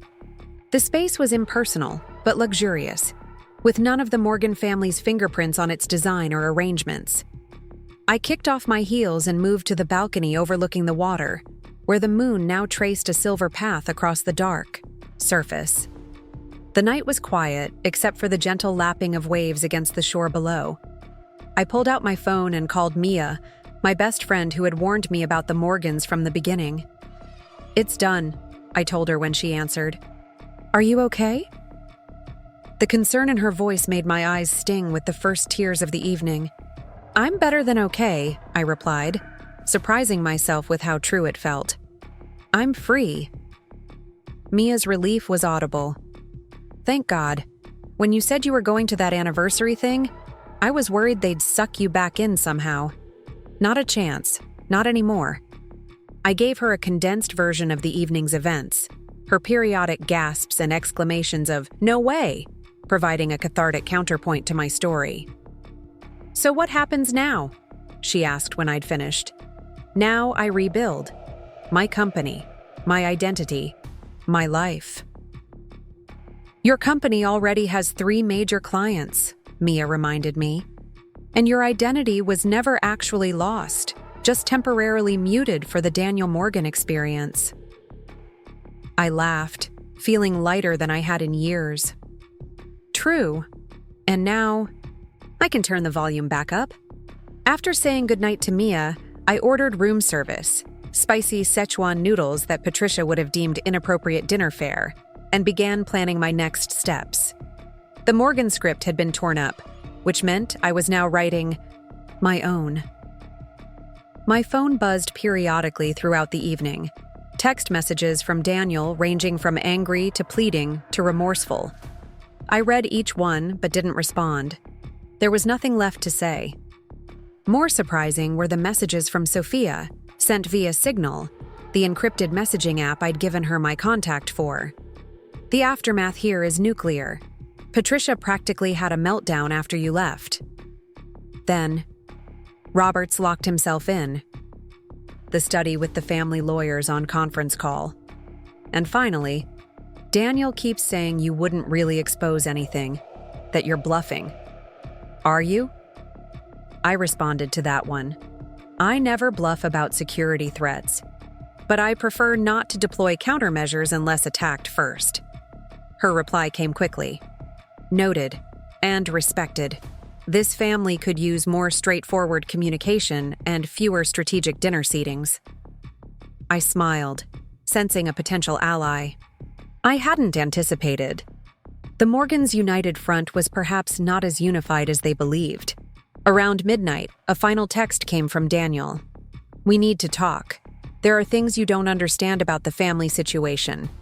I typed a response, considered it carefully, then pressed send. "I understand perfectly. I'm just not willing. to be collateral damage in the Morgan family narrative anymore. Then I silenced my phone, took a long shower, and slept better than I had in months. Morning brought a cascade of notifications, voicemails from Robert, texts from various family members who'd been present at dinner, and a tersely worded email from the Morgan family attorney requesting an immediate confidential consultation. I ignored them all, packed my few belongings, and checked out of the hotel. My flight back to Seattle wasn't until afternoon, so I treated myself to breakfast at a local cafe, sitting on the patio with a view of the lake and mountains. As I sipped my coffee, a shadow fell across my table. I looked up to find Daniel standing there, his normally immaculate appearance disheveled, suggesting a sleepless night. "May I join you?" he asked, his voice rough with fatigue. I considered refusing, but decided closure required one final conversation. I gestured to the empty chair across from me. He sat heavily, running a hand through his uncombed hair. "You've certainly gotten everyone's attention." "That wasn't my goal," I replied evenly, though it seems to be the only way to get honest communication from the Morgans. "What you did last night was take control of a situation your family had orchestrated without my knowledge or consent," I interrupted. "Don't try to make me the villain in this story, Daniel. I'm not the one who plotted to humiliate my spouse at a family dinner." He had the grace to look ashamed. "It wasn't supposed to happen that way. I wanted to tell you privately, but Mother insisted." "That's been the problem all along, hasn't it? What your mother insisted on always took precedence over what was right or fair to me." He didn't deny it, which was something at least. "How did you find out about everything?" "I'm a cybersecurity specialist, Daniel. Finding hidden information is literally what I do. Or did, before being a Morgan became my full-time occupation." He winced. "I never asked you to give up your career." "No, you just stood by while your family systematically undermined it. Suggested it wasn't suitable, directed me toward more appropriate activities." "I thought you wanted to be part of the family," he said, a note of genuine confusion in his voice. "I wanted to be part of your life, but that apparently came with conditions I was never told about until I failed to meet them." We sat in silence. For a moment, the weight of 5 years of miscommunication and unmet expectations between us. "What happens now?" he finally asked. "Are you really going to expose everything?" "That depends on you and your family," I replied honestly. "I meant what I said. I don't want destruction. I want a clean break and the freedom to rebuild my life without Morgan interference." "And Rachel?" he asked quietly. "Is your business?" "Now, not mine." I met his eyes directly. I hope she understands what she's signing up for. The Morgan family experience comes with fine print that isn't always visible until you're already committed. He looked away, perhaps recognizing the truth in my words. "The lawyers want to meet with you." "They can contact my lawyer," I said, sliding a business card across the table. "Elaine Wasserman. She's expecting their call." Daniel picked up the card, studying it as if it contained some code he needed to decipher. "This feels so formal, after everything we've been through." "Formal is appropriate when concluding a business arrangement, which is apparently what our marriage was to your family, a temporary merger that didn't meet expectations."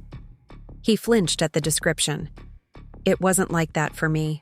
Not at first. I did love you, Olivia." "Perhaps," I acknowledged, "but not enough to choose me over family expectations. Not enough to be honest when things changed. Not enough to give me the dignity of a private conversation instead of a public dismissal." He had no response to that. I finished my coffee and gathered my things, preparing to leave. "Goodbye, Daniel. I'd say it's been a pleasure, but we've had enough dishonesty in our relationship." As I stood, he caught my hand.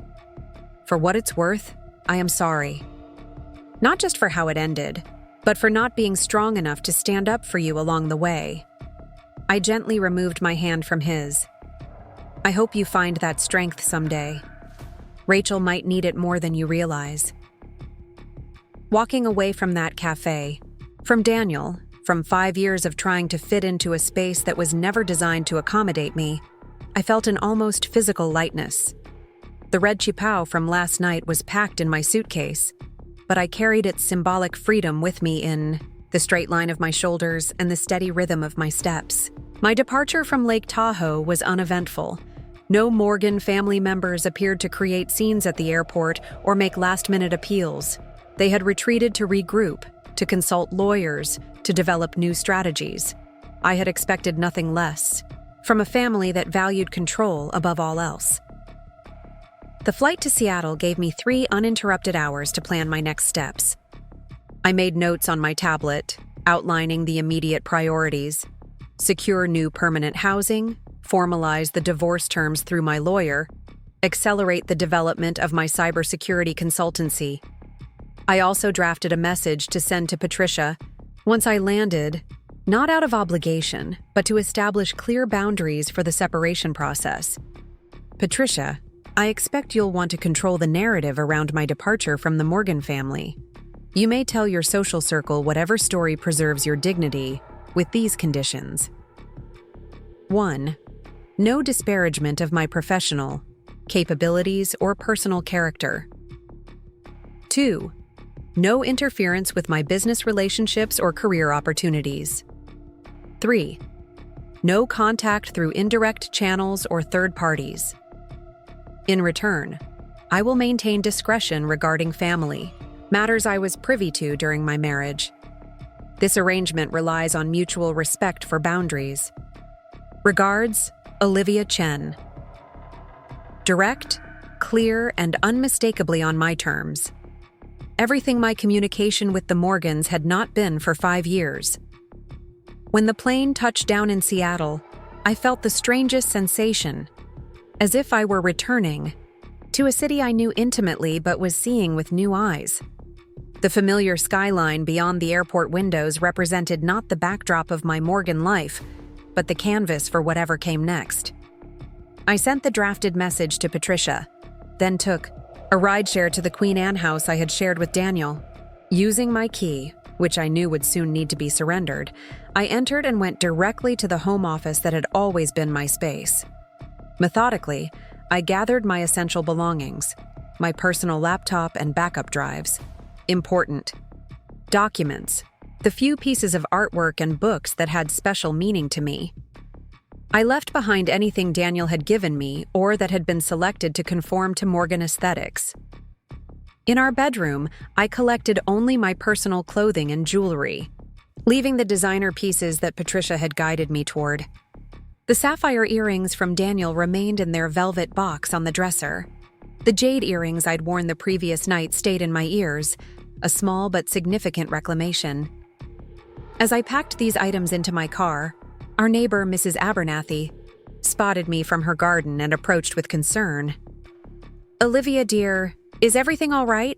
Where's Daniel?" I gave her the simplified version, the only one she needed. "Daniel and I are separating, Mrs. Abernathy. I'm collecting some of my things today." Her eyes widened with the delicious scandal of it. "Oh my. I had no idea there were problems. You always seemed like such a perfect couple." "Appearances can be deceiving," I replied with a small smile. "But some things are better resolved honestly. Don't you think?" She nodded sagely, though I suspected my departure would be the subject of neighborhood gossip before sunset. The Morgans would have to manage that small ripple in their social pond without my help. With my essential belongings secured, I drove to the extended stay hotel I'd booked the previous week, another preparation that Daniel and his family hadn't anticipated. The suite was spacious enough to live comfortably for a month, which would give me time to find a permanent residence without pressure. As I unpacked the few things I'd need immediately, my phone buzzed with a notification. An email from Robert Morgan. "Olivia, your message to Patricia has been received. The family." agrees to your terms with the following additions. 1. All Morgan Tech proprietary information remains confidential. 2. You will coordinate with our attorney for one final meeting to formalize separation arrangements. 3. Daniel will contact you directly regarding division of household items. The family acknowledges your desire for a clean break and will respect appropriate boundaries going forward. Regards, Robert Morgan. The formal, businesslike tone was so typically Robert. No emotion, no acknowledgement of wrongdoing, simply a negotiation between parties with different interests. Still, it represented a significant shift in the power dynamic. They were responding to my terms rather than dictating theirs.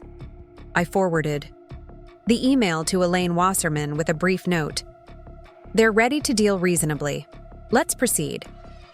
Then I ordered dinner from a nearby Chinese restaurant, authentic Hunan cuisine that Patricia had always deemed too exotic for family meals, and began setting up my workspace in the hotel suite. As night fell over Seattle, I stood at the window looking out at the city lights. Somewhere across town, the Morgans would be managing the fallout from my departure, crafting explanations for their social circle, recalibrating their family narrative. But I was no longer a character in their story. For the first time in 5 years, I was the author of my own. 6 months after Lake Tahoe, I stood at the windows of my downtown Seattle office, watching ferries glide across Elliott Bay toward the distant Olympic Mountains. The morning sun transformed the water into a shimmering canvas of gold and blue, beauty I could appreciate fully now, without the constant undercurrent of anxiety that had characterized my final years with the Morgans. The sign on my door read, Chen Security Solutions, elegant and understated. Inside, framed certifications and industry awards, some predating my marriage, others newly acquired. Lined one wall, no longer hidden away as they had been in the eye. Queen Anne House, where Patricia had deemed them too professional for proper home decor. The modern space featured clean lines, ergonomic furniture, and artwork that blended traditional Chinese elements with contemporary designs. A visual representation of the identity I'd reclaimed. Mia knocked lightly before entering, tablet in hand. As my operations director and oldest friend, she moved through the space with comfortable familiarity.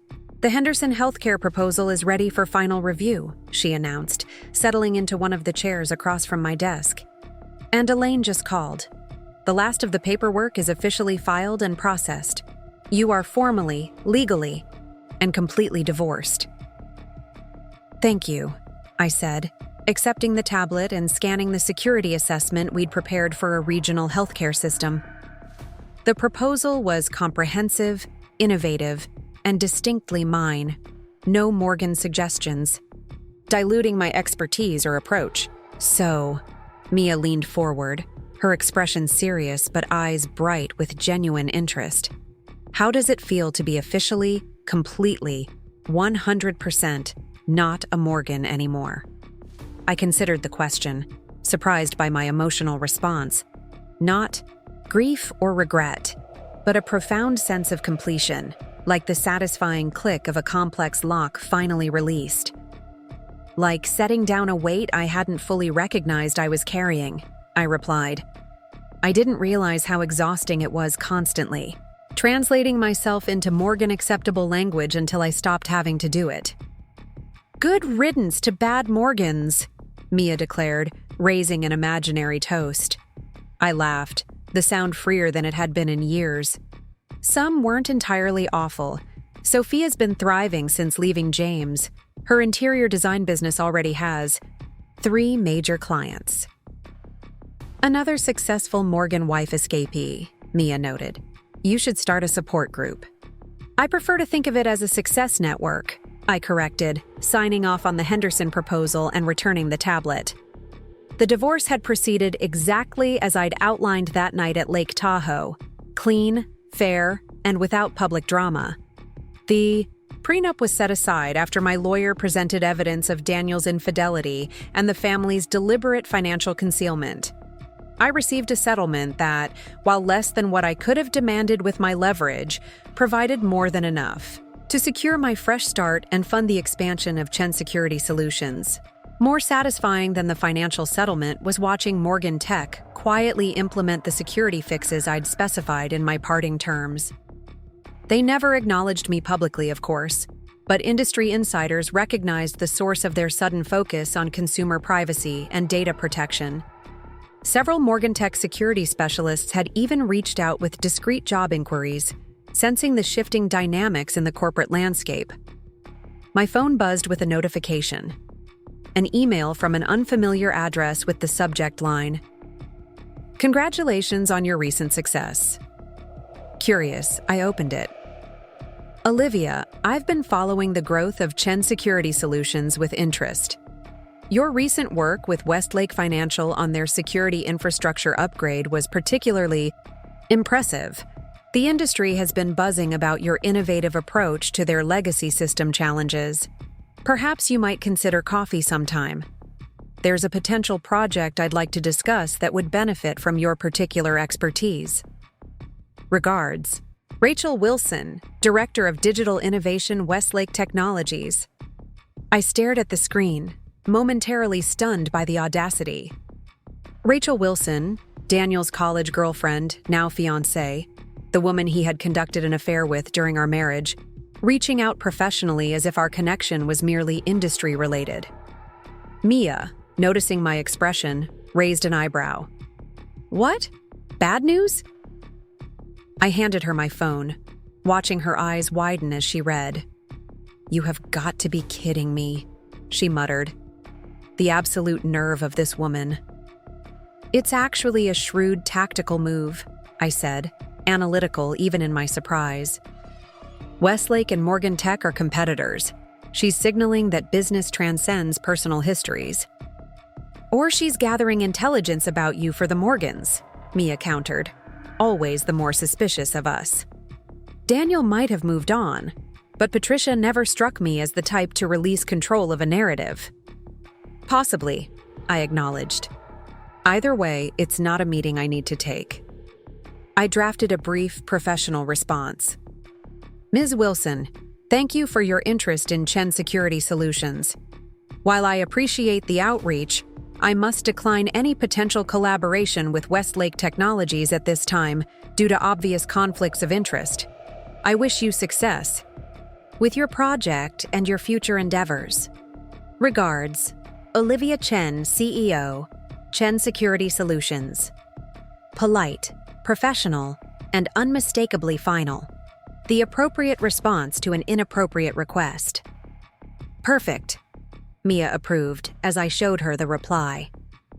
"Clear boundaries without giving her anything to use against you. I've become quite skilled at that," I observed, thinking of the various Morgan family members who had attempted to breach my carefully constructed boundaries over the past 6 months. Patricia with her concerned email about items I'd forgotten at the Queen Anne house, designer clothing and jewelry I had deliberately left behind as artifacts of an identity I no longer wanted. Robert with his pointed comments to mutual acquaintances about my fortunate settlement terms, implying generosity rather than legal entitlement. Emma's sudden interest in inviting me to charity events I had previously helped organize, as if our connection remained unchanged despite her silent complicity in my planned removal. Each attempt had been met with polite but firm redirection, gradually teaching them that the Olivia who bent to accommodate Morgan preferences no longer existed. Daniel and I had communicated exclusively through attorneys since Lake Tahoe, usat a mutual decision that simplified the divorce process and preserved what little dignity remained between us. The rumors of his engagement to Rachel had been confirmed 3 months after our separation was finalized, with a tasteful announcement in the Seattle social pages that Patricia had undoubtedly orchestrated, down to the choice of font. According to Sophia, who maintained occasional contact despite distancing herself from the family, the Morgan narrative around our divorce had been carefully crafted. Mutual decision, amicable parting, different life goals. No mention of Rachel's prior relationship with Daniel, no hint of the years-long undermining of my position in the family. Just a clean, palatable story that preserved the Morgan reputation for impeccable life management. And that was fine with me. I had no interest in public drama or prolonged conflict. My victory hadn't been in exposing the Morgans, but in refusing to be erased by them. "Don't forget your dinner with your parents tonight," Mia reminded me as she headed back to her office. "Your mother called earlier to confirm you're still coming. She mentioned bringing some special tea from Portland." "Thanks," I called after her. "Have the Henderson security assessment ready for review tomorrow morning, please." The mention of dinner with my parents brought a genuine smile to my face. Another positive change in my post-Morgan life had been reconnecting with my family. On a deeper level, without the strain of navigating Morgan expectations and social calendars, I'd been able to visit my parents in Portland more regularly and welcome them to Seattle without the undercurrent of tension that had marked their previous visits. My mother had been diplomatic but honest when I first told them about the separation. "We always worried that you were dimming your light to fit into their world," she had said, squeezing my hand across their kitchen table. "But we didn't want to interfere. You seemed determined to make it work." I was, I'd acknowledged. But I eventually realized that making it work meant erasing the parts of myself that didn't fit their image of a Morgan wife. My father, more blunt in his assessment, had simply said, "Their loss. You were always too exceptional for people who couldn't appreciate your uniqueness." The rest of the afternoon passed in a productive blur of client calls, security protocol, reviews, and a video conference with a potential East Coast partner. By 5:30, I was ready to leave the office. Another boundary I'd established in my new life: reasonable working hours that left room for personal well-being. My new apartment was in Capitol Hill, a vibrant neighborhood far from the stately elegance of Queen Anne. The renovated warehouse loft featured exposed brick, industrial windows, and an open floor plan I'd furnished with an eclectic mix of contemporary pieces and Asian-influenced design elements.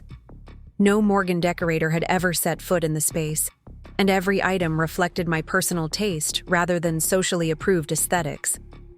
I changed for dinner, selecting a casual but elegant jumpsuit in emerald green, a color Patricia had deemed too bold for my complexion, but that had always been among my favorites.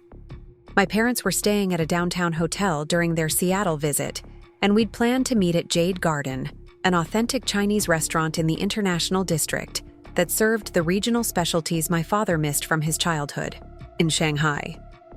As I drove through the city streets, I reflected on how much had changed in half a year.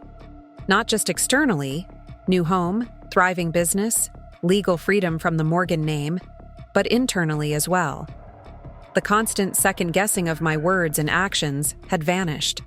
The reflexive consideration of, "What would Patricia think?" no longer filtered my decisions. I had reclaimed not just my independence, but my internal compass. The restaurant was busy when I arrived, filled with the comforting sounds of Mandarin and Cantonese conversations, the aroma of authentic cuisine far removed from the Asian fusion establishments the Morgans preferred. My parents waved from a corner table, both looking relaxed and happy to see me. "Olivia," my mother rose to embrace me, her familiar jasmine scent enveloping me. "You look wonderful. So vibrant." "Work is going well," I replied, taking the seat across from them. "We just landed another major financial client yesterday." My father beamed with pride. "Always knew you would excel once you returned to your true path. Security was always your calling." The evening unfolded in comfortable conversation and excellent food. We discussed my business expansion plans, my father's upcoming retirement, from teaching, my mother's community health initiatives. No tension, no political navigation, no careful editing of topics to avoid cultural misunderstandings. As we finished our tea, my mother reached across the table to cover my hand with hers. "I have something to tell you," she said, her expression suddenly serious. "I wasn't sure whether to bring this up, but I believe you should know." My father nodded, indicating his agreement with whatever she was about to share. "Patricia Morgan called me last week," my mother continued, her voice calm, but her eyes revealing her surprise at the contact.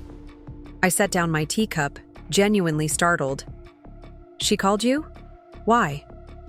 "She wanted to know if we were in touch with you. How you were doing." My mother's thumb stroked the back of my hand soothingly. "She claimed concern about your well-being after such a difficult transition." I felt a familiar tightening in my chest, the physical manifestation of Morgan manipulation attempting to breach my defenses. "What did you tell her?" I asked, though I already knew the answer. My mother was too wise to be drawn into Patricia's information gathering. "I told her that you were an adult fully capable of managing your own relationships and communications," my mother replied with a small smile, "and that if she wished to know how you were doing, she should respect your boundaries and ask you directly." My father chuckled. "Your mother was very polite, but I believe the American expression is that she shut her down." I laughed, the tension dissolving. I would have paid to witness that conversation. "She seemed genuinely surprised by the response," my mother added thoughtfully. "I think she expected parental concern to override discretion." "Patricia has always believed that family loyalty trumps individual boundaries," I explained. "It's central to the Morgan worldview." "Not all families operate that way," my father observed. "Healthy ones know that respect strengthens bonds more than control ever could." We finished our meal with lighter conversation, but the revelation of Patricia's outreach lingered in my thoughts. Not because it surprised me. The Morgans had always sought information through indirect channels when direct approaches failed, but because it confirmed that despite all evidence to the contrary, Patricia still believed she was entitled to access my life. After dinner, I hugged my parents goodbye with promises to join them for breakfast before their return to Portland the next day. The evening was mild, and I decided to walk a few blocks before retrieving my car, enjoying the vibrant energy of the city I'd reclaimed as my own. My phone buzzed with a text message from an unknown number. "Olivia, it's Sophia. New number, for obvious reasons. Free for coffee this week? Need your wisdom on setting boundaries with certain Morgan in-laws who don't understand the concept." I smiled, typing a quick response. "Always time for fellow escapees from the Morgan universe. Tomorrow 3 p.m. Cafe Vita on Pike?" Her reply came almost immediately. "Perfect. Bring your emotional armor. Have updates about the anniversary weekend aftermath you wouldn't believe." Another unexpected connection that had emerged from the ruins of my marriage. A genuine friendship with Sophia, who had found her own courage to leave the Morgan orbit 3 months after my dramatic exit. We'd discovered more in common than just our shared experience as Morgan wives, including a love of art, hiking, and unfiltered conversation. Back home in my loft, I kicked off my shoes and poured a glass of wine, carrying it to the small rooftop garden that had been a key selling point for the apartment. The space was coming along nicely, container plants flourishing under my care, comfortable seating arranged to maximize the view of the Seattle skyline. No Morgan landscaper had designed this garden according to appropriate social standards. No Patricia-approved plants or Robert-selected furniture occupied the space. Like everything else in my post-Morgan life, it was authentically, unapologetically mine. I sipped my wine, watching the city lights shimmer against the darkening sky. From this distance, I could see the building that housed Morgan Tech headquarters, its distinctive architecture illuminated against the night. Once the center of my orbit, it was now just another corporate tower in a city skyline, significant to many, but no longer defining my existence. My phone chimed with an email notification. A prospective client I'd been courting had finally committed to a security assessment contract. Another win for Chen Security Solutions, another validation of my professional worth outside the Morgan sphere of influence. As I sent a quick acknowledgement and forwarded the details to Mia for morning follow-up, another email arrived. This one from Daniel. the first direct communication since Lake Tahoe. I hesitated before opening it, briefly wondering if some Morgan family strategy was at play. Curiosity won out. Olivia, I hope this message finds you well. Our attorneys have finalized all outstanding matters, so there's no official reason for this communication. And yet, I find myself needing to write it. Anyway, the announcement of my engagement to Rachel will be in tomorrow's papers. Before that becomes public, I wanted to tell you personally and apologize once more for how everything transpired. There is no excuse for my behavior or my family's treatment of you. And I've come to realize how much I allowed myself to be directed by others' expectations rather than my own integrity. I've heard about your company's success through industry channels. It doesn't surprise me in the least. You were always exceptional, and I regret that I and my family tried to reshape that exceptional quality into something that better fit our narrow definition of what was acceptable. This isn't an attempt to reopen communication or complicate your life. It's simply an acknowledgement that I recognize the harm done and take responsibility for my part in it. I wish you every happiness and success. Daniel. I read the message twice, searching for hidden agendas or manipulations. Finding none, I was left with the unfamiliar sensation of receiving genuine acknowledgement from a Morgan, perhaps the first truly honest communication in our entire relationship. After careful consideration, I composed a brief reply. Daniel, thank you for the courtesy of direct communication. I accept your acknowledgement and wish you clarity as you move forward. Olivia. Not warm, not bitter, simply factual, the most appropriate response to a chapter that was firmly closed. Setting my phone aside, I returned my attention to the city, view, and the peaceful solitude of my garden. Tomorrow would bring new clients, new challenges, new opportunities to build the life I had reclaimed. The Morgans would continue their carefully curated existence, perhaps with slightly more awareness of its constraints after my departure had exposed certain weaknesses in their system. And I would continue becoming more fully myself, not in opposition to the Morgan influence, but in authentic alignment with my own values and vision. The next afternoon, I met Sophia at the cafe as planned. She arrived looking radically different from her Morgan wife days. Her previously highlighted blonde hair now returned to its natural rich brown, her conservative wardrobe replaced with artistic layers and statement jewelry. The physical transformation reflected the internal one I knew she'd been experiencing. Freedom looks good on you, I observed as she slid into the seat across from me. She grinned, a genuine expression that reached her eyes in a way her perfect Morgan smile never had. Feels even better than it looks. Though the emotional fallout has been. She searched for the right word. Intense. Patricia doesn't surrender control gracefully, I noted, remembering my own experience.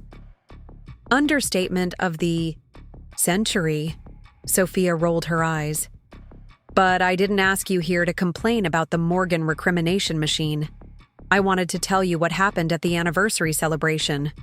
I raised an eyebrow, genuinely curious. They went ahead with it? Of course they did, Sophia laughed. Morgans never cancel an event just because reality doesn't match their narrative. But oh, it was a disaster of epic proportions. She detailed how the carefully planned Lake Tahoe celebration had unraveled despite Patricia's best efforts to maintain the facade of family perfection. Half the invited guests had declined after hearing rumors about my abrupt departure. Those who did attend asked uncomfortable questions that the family struggled to answer consistently. Daniel had disappeared halfway through the evening, presumably, unable to maintain the performance his mother had scripted. The best part, Sophia continued, leaning forward conspiratorially, was when one of Robert's board members, who'd had too much scotch, asked Patricia directly if it was true that you'd discovered financial irregularities at Morgan Tech. Apparently, her face went through about 5 expressions in 3 seconds before she recovered enough to deflect. I absorbed this information without the satisfaction I might once have expected to feel. The Morgans' social discomfort seemed oddly distant now, a consequence that affected people whose opinions no longer shaped my reality. "How are you handling the separation?" I asked, more interested in Sophia's journey than Morgan gossip. Her expression grew more serious. "Some days are harder than others. James alternates between promising to change and threatening legal action. His lawyer keeps accidentally sending documents to my old email instead of my attorney's. Patricia calls my parents weekly with concerns about my emotional stability." Classic Morgan tactics, I observed. When direct control fails, they triangulate through other relationships. "Exactly," Sophia nodded. "But I've been using what you taught me about information security, documenting everything, communicating only through verifiable channels, securing my personal data." I felt a surge of pride at her resilience. "And your design business?" Her face brightened immediately. "Growing faster than I expected. Turns out when you're not constrained by Patricia's approved aesthetic, you can actually create spaces people want to live in, not just showcase." We spent the next hour sharing strategies for professional growth and personal healing. Two women reclaiming their narratives after years of external scripting. Before we parted, Sophia handed me a small gift bag. "Something I thought you should have," she explained. Inside was a beautifully framed photograph, one of the few taken during my marriage that showed me genuinely smiling, standing slightly apart from the Morgan family at some charity function. "Where did you get this?" I asked, touched by the gesture. "James had a copy in his study. I liberated it during my exit," she admitted with a mischievous smile. "Thought you might want it. Not to display necessarily, but as a reminder that even within their system, authentic moments were possible." I thanked her, oddly moved by this tangible connection to a past that had shaped, but no longer defined, me. That evening, as I prepared for a virtual security conference where I would be a featured speaker, I placed Sophia's gift not on my office wall, but in my personal archives. A chapter closed, but not erased. A reminder of growth rather than loss. The conference presentation went exceptionally well. My topic, identifying vulnerabilities in apparently secure systems, drew from my professional expertise, but was inevitably colored by my personal experience. The questions afterward were engaged and thoughtful, several participants reaching out to discuss potential collaborations. As I wrapped up the session, a familiar name appeared in the participant list, Kevin Zhao, the security director whom Morgan Tech had hired over me despite my superior qualifications. The same man whose flawed security proposal I had critiqued during that fateful company retreat, earning Patricia's disapproval for speaking out of turn. A private message from him popped up. "Impressive presentation. Morgan Tech's loss is the industry's gain. Would welcome the chance to discuss ongoing challenges sometime." I responded politely but non-committally. The professional world was complex with intersecting relationships and shifting allegiances. I could acknowledge Kevin's outreach without being drawn back into Morgan Tech's orbit. The following week brought an unexpected development. A major industry publication requested an interview about Chen Security Solutions' innovative approach to financial data protection, specifically highlighting the work we'd done for Westlake Financial, Rachel Wilson's employer and Morgan Tech's direct competitor. The irony wasn't lost on me. The very expertise the Morgans had attempted to minimize was now being recognized in a professional context they couldn't control. I agreed to the interview with one condition: that it focus on the technical aspects of our security solutions rather than any personal narrative about my previous connections. "You're missing a marketing opportunity," Mia argued when I explained my approach. "The woman leaves controlling tech dynasty to build her own security empire" angle would generate massive interest. "That's exactly what I don't want," I explained. Success built on Morgan association, even negative association, is still defining myself in relation to them. I want Chen Security Solutions recognized for our work, not my personal history. Mia considered this, then nodded. Fair point. Though, just so you know, your refusal to dish on the Morgans only makes people more curious. Let them be curious, I replied. Mystery is a better marketing strategy than expose. The interview was published the following month, focusing exclusively on our technical innovations and industry perspective. The only reference to my past was a single line acknowledging my previous security consulting work with various Fortune 500 companies before founding Chen Security Solutions. Within days of publication, our inquiry volume doubled. Clients sought our services based on demonstrated expertise rather than personal drama. Exactly the foundation I wanted for the company's growth. 4 months later, I was finalizing preparations for a presentation at an international cybersecurity conference in Vancouver when my office phone rang with an unfamiliar number. Chen Security Solutions, this is Olivia, I answered, distracted by the slide deck I was reviewing. Olivia? It's Rachel Wilson. I froze, instantly alert. After my rejection of her coffee invitation 6 months earlier, I hadn't expected direct contact. Ms. Wilson, I acknowledged neutrally. How can I help you?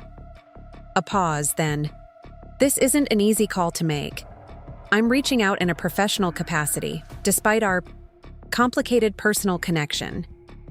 I appreciate your directness, I replied, curious despite my caution. What's the professional matter? Westlake Technologies has experienced a security breach, she explained, her tone shifting to purely business. Our standard protocols have failed to identify the vulnerability. Your firm's reputation for handling these situations discreetly is why I'm calling. The irony was almost too perfect, Daniel's fiancé seeking my professional help. I considered declining immediately, but my security specialist's curiosity was piqued. What type of breach are you experiencing? I asked, maintaining professional distance. She described a sophisticated attack pattern that targeted proprietary research data, exactly the type of complex security challenge that most interested me professionally. Under other circumstances, it would be an ideal project for Chen Security Solutions. Why approach me specifically? I asked the necessary question. There are other qualified firms without our complicated history. Another pause. Because you're the best, she admitted. And because I believe you're professional enough to separate personal history from professional responsibility. I'd expected many tactics from the Morgan universe: manipulation, triangulation, guilt, but not this direct appeal to professional pride. I need to consider this carefully, I replied. Our engagement would require certain parameters to maintain appropriate boundaries. Of course, she agreed quickly. Whatever terms you need. I'll have my team prepare a preliminary proposal with our conditions, I said. You'll have it by tomorrow. After ending the call, I sat in thoughtful silence. Taking on Westlake as a client would inevitably create points of contact with the Morgan world I'd worked to distance myself from. Yet refusing a significant project solely because of personal history seemed contrary to the professional identity I'd reclaimed. I called Mia into my office and explained the situation. It's a trap, she declared immediately. They're trying to pull you back into their orbit. Maybe, I acknowledged. Or maybe it's exactly what Rachel claims, a company with a security emergency seeking the best available help. And if Daniel gets involved, Mia challenged, then our contract will specify that all communication goes through Rachel or their technical team only, I replied. No contact with Morgan-affiliated individuals. After careful consideration, I decided to accept the project with strict parameters. Limited engagement period, specific points of contact, clear boundaries regarding information sharing, and premium pricing that reflected the complexity of both the technical challenge and the interpersonal dynamics. Rachel accepted our terms without negotiation, which told me the security situation was likely even more serious than she'd indicated. I assigned our strongest team to the project, maintaining oversight but delegating direct communication to my senior engineer. a buffer that preserved professional boundaries. The breach was sophisticated, but not insurmountable. Within 3 weeks, we'd identified the vulnerability, contained the damage, and implemented enhanced security protocols. Our final report included detailed recommendations for systemic improvements beyond the immediate issue. Rachel requested a closing meeting with me personally, something our contract permitted for project conclusion. I agreed to coffee at a neutral location, curious about this woman who had played such a significant role in my life while remaining essentially a stranger. She was waiting when I arrived at the downtown cafe, elegant in a way that reminded me of Patricia's aesthetic preferences: tasteful, expensive, restrained. She rose as I approached, her expression professionally pleasant. "Thank you for meeting me," she began as we settled at a corner table. "And for taking on our project, despite the circumstances." "The work itself was interesting," I replied honestly. "My team enjoyed the challenge." She nodded, then seemed to make a decision. "I should acknowledge the elephant in the room. I know about Lake Tahoe, what was planned, and how you countered it." This surprised me. I'd assumed the Morgans would have crafted a sanitized version even for Rachel. "Daniel told you?" I asked. "Eventually," she confirmed. After we became engaged, I insisted on understanding what had happened. The Morgan version seemed suspiciously tidy. I couldn't help but smile at her accurate assessment. And having heard both versions, she met my gaze directly. "I would have done exactly what you did, perhaps with less restraint." It was the last response I'd expected, candid acknowledgement rather than justification or platitudes. "The Morgans underestimated you," she continued. "A pattern I've noticed they repeat with intelligent women who don't conform to their expectations." "Including you?" I asked, genuinely curious about her relationship with the family that had once championed her as Daniel's perfect match. "Let's just say I understand why you insisted on clear boundaries in our contract," she replied with a hint of irony. Patricia's vision of the ideal Morgan wife doesn't allow for a woman with an executive title and independent career ambitions. I absorbed this revelation with interest. Perhaps Rachel's return to Daniel's life wasn't the perfect Morgan narrative resolution it had appeared to be. Perhaps she, too, was navigating her own version of resistance to Morgan assimilation. "Why tell me this?" I asked directly. "Professional respect," she replied. "You provided exceptional service despite personal complications. And perhaps," she hesitated, "a recognition that while our situations differ dramatically, we might understand certain challenges in common." We finished our coffee with a surprisingly candid discussion of women in tech leadership, carefully avoiding more personal topics.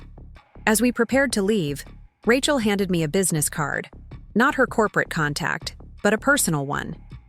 "If you're ever interested in discussing industry trends without corporate oversight," she offered, "I'd welcome the conversation." I accepted the card without commitment. The encounter left me with much to consider about assumptions, narratives, and the complex ways lives intersect beyond the stories we construct about them. 9 months after Lake Tahoe, I hosted a housewarming gathering at my loft to celebrate both my fully renovated space and Chen Security Solutions expansion into new offices. The guest list reflected my reclaimed priorities: Mia and her husband, several colleagues who had become friends, my parents who had driven up from Portland, Sophia with her new boyfriend, a graphic designer with no connection to Seattle High society, and a few new connections I'd made through professional channels. As we mingled in the open-plan living area, I observed the easy flow of conversation, the genuine laughter, the absence of the hypervigilance that had characterized Morgan social gatherings. No one here was calculating strategic advantage or managing impressions. No one was assessing clothing brands or jewelry provenance. People simply connected as authentic versions of themselves. My father approached, handing me a fresh glass of wine. "You've created something beautiful here," he said, gesturing to both the space and the gathering within it. A life that reflects who you truly are. It took longer than it should have, I admitted. I lost sight of myself for a while. But never completely, he countered. The core of who you are remained strong enough to eventually break through. His words resonated with truth. Even at my most Morgan-influenced, I had maintained an essential kernel of self-recognition, the part that had collected evidence, planned contingencies, and ultimately reclaimed my narrative. Later, as my guests began to depart, Mia pulled me aside with unexpected news. I probably shouldn't tell you this, but you deserve to know. Morgan Tech's security division is being restructured after a significant data breach last week. My professional interest immediately engaged. What kind of breach? The kind that exposes precisely the vulnerabilities you identified in your assessment 3 years ago, she said with raised eyebrows. The ones they dismissed as overly cautious. I absorbed this information with mixed emotions. Professional validation, but also concern for the customers whose data had potentially been compromised. How did you hear about it? Kevin Zhao reached out to me, she admitted. He's looking for a new position and wondered if we might be hiring. I laughed at the irony. The security director who replaced me wants to work for me? Life has a way of coming full circle, Mia observed. What should I tell him? I considered the question from multiple angles: professional, ethical, personal. Tell him we'll review his qualifications like any other applicant. Past affiliations won't automatically disqualify him, but they won't provide special consideration either. 2 days later, a hand-delivered envelope arrived at my office. Inside was a formal invitation to speak at the Women in Technology Summit, a prestigious annual conference. The personal note attached came from an unexpected source, Patricia Morgan, listed as this year's honorary chairperson. Olivia, the note read in Patricia's distinctive handwriting, your expertise would be valuable to our attendees. Professional considerations aside, I hope we might find an opportunity for a private conversation during the event. There are matters I wish to address personally. I studied the invitation with mixture of surprise and skepticism. Patricia's involvement suggested complexity beyond a simple professional opportunity. Was this an attempt at reconciliation? A public relations move to demonstrate there were no hard feelings? Or something else entirely? After careful consideration, I accepted the speaking engagement but declined the private meeting, responding with professional courtesy that made clear my boundaries remained firm. I would share my expertise with the industry gathering, but I had no interest in reopening personal channels with the Morgan family. The summit was held at Seattle's Convention Center, a 3-day gathering of technology leaders from across the country. My presentation on ethical hacking and vulnerability assessment was scheduled for the second day, allowing me to observe the dynamics of the event before taking the stage. Patricia's presence was subtle but unmistakable. She had clearly influenced everything from the floral arrangements to the catering choices. I spotted her across the main hall during the opening reception, elegant as always in designer attire, holding court among admirers who seemed unaware of the calculation behind her gracious smiles. Our paths didn't cross directly until moments before my presentation, when she approached as I reviewed my notes in the speaker's area. "Olivia?" she greeted me, her voice carrying the same measured control I remembered. "Your session has the highest registration of any at the summit. Quite an accomplishment." "Thank you," I replied neutrally. "The topic resonates with security concerns across industries." She nodded, studying me with an expression I couldn't quite interpret. "You look well. Success clearly agrees with you." Before I could respond, the event coordinator arrived to escort me to the stage, providing a natural end to the brief interaction. My presentation was well received, the audience engaged and responsive. I didn't dwell on Patricia's presence in the back of the room, focusing instead on delivering valuable content to the professionals who had come to learn. Afterward, during the Q&A session, a familiar voice rose from the audience. Patricia Morgan, microphone in hand, addressed me directly. Ms. Chen, given your expertise in identifying system vulnerabilities, what advice would you offer organizations about recognizing when their internal culture itself might constitute a security risk? The question was layered with subtext, personal, implications beneath the professional framing. The audience, unaware of our history, waited for my response with simple curiosity. I considered my words carefully, recognizing the opportunity to address broader truth without descending into personal grievance. That's an excellent question, I replied, meeting Patricia's gaze directly. Organizations often focus on technical vulnerabilities while overlooking cultural ones. When information is compartmentalized, when questioning is discouraged, when appearance is valued over substance, these create perfect conditions for security failures. The most dangerous vulnerability in any system is the belief that it's impenetrable. A murmur of agreement rippled through the audience. Patricia maintained eye contact, a slight nod acknowledging the layers in my response. For perhaps the first time, we communicated with complete honesty, the professional framing allowing truths that had never been possible in our personal interactions. After the session concluded, I was surrounded by attendees with follow-up questions and business cards. By the time I extricated myself, Patricia had departed. I felt a curious sense of completion, not reconciliation, but acknowledgement. Whatever. Her motivation for creating that moment of public interaction, it had provided an unexpected form of closure. That evening in my hotel room, I received a text from Daniel. Your presentation was compelling. Patricia actually took notes.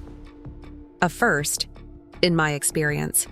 I hadn't known he was at the conference, though I shouldn't have been surprised given his mother's involvement. I debated whether to respond, ultimately deciding that brief acknowledgement maintained appropriate boundaries. The topic is relevant to Morgan Tech's current challenges, I replied. I hope the content proves useful. His response came quickly. More relevant than you know. The board is questioning decisions made during my father's leadership. Changes coming. I didn't pursue further details. Whatever transformations were occurring within Morgan Tech belonged to a chapter of my life that was complete. I wished them neither success nor failure. They simply existed in a parallel narrative that no longer significantly intersected with mine. The next morning, as I checked out of the hotel, I encountered Patricia in the lobby. She appeared to be waiting, her positioning too deliberate for coincidence. I hoped we might speak briefly, she said, approaching with the same measured grace that had once been my aspiration to emulate. Perhaps coffee?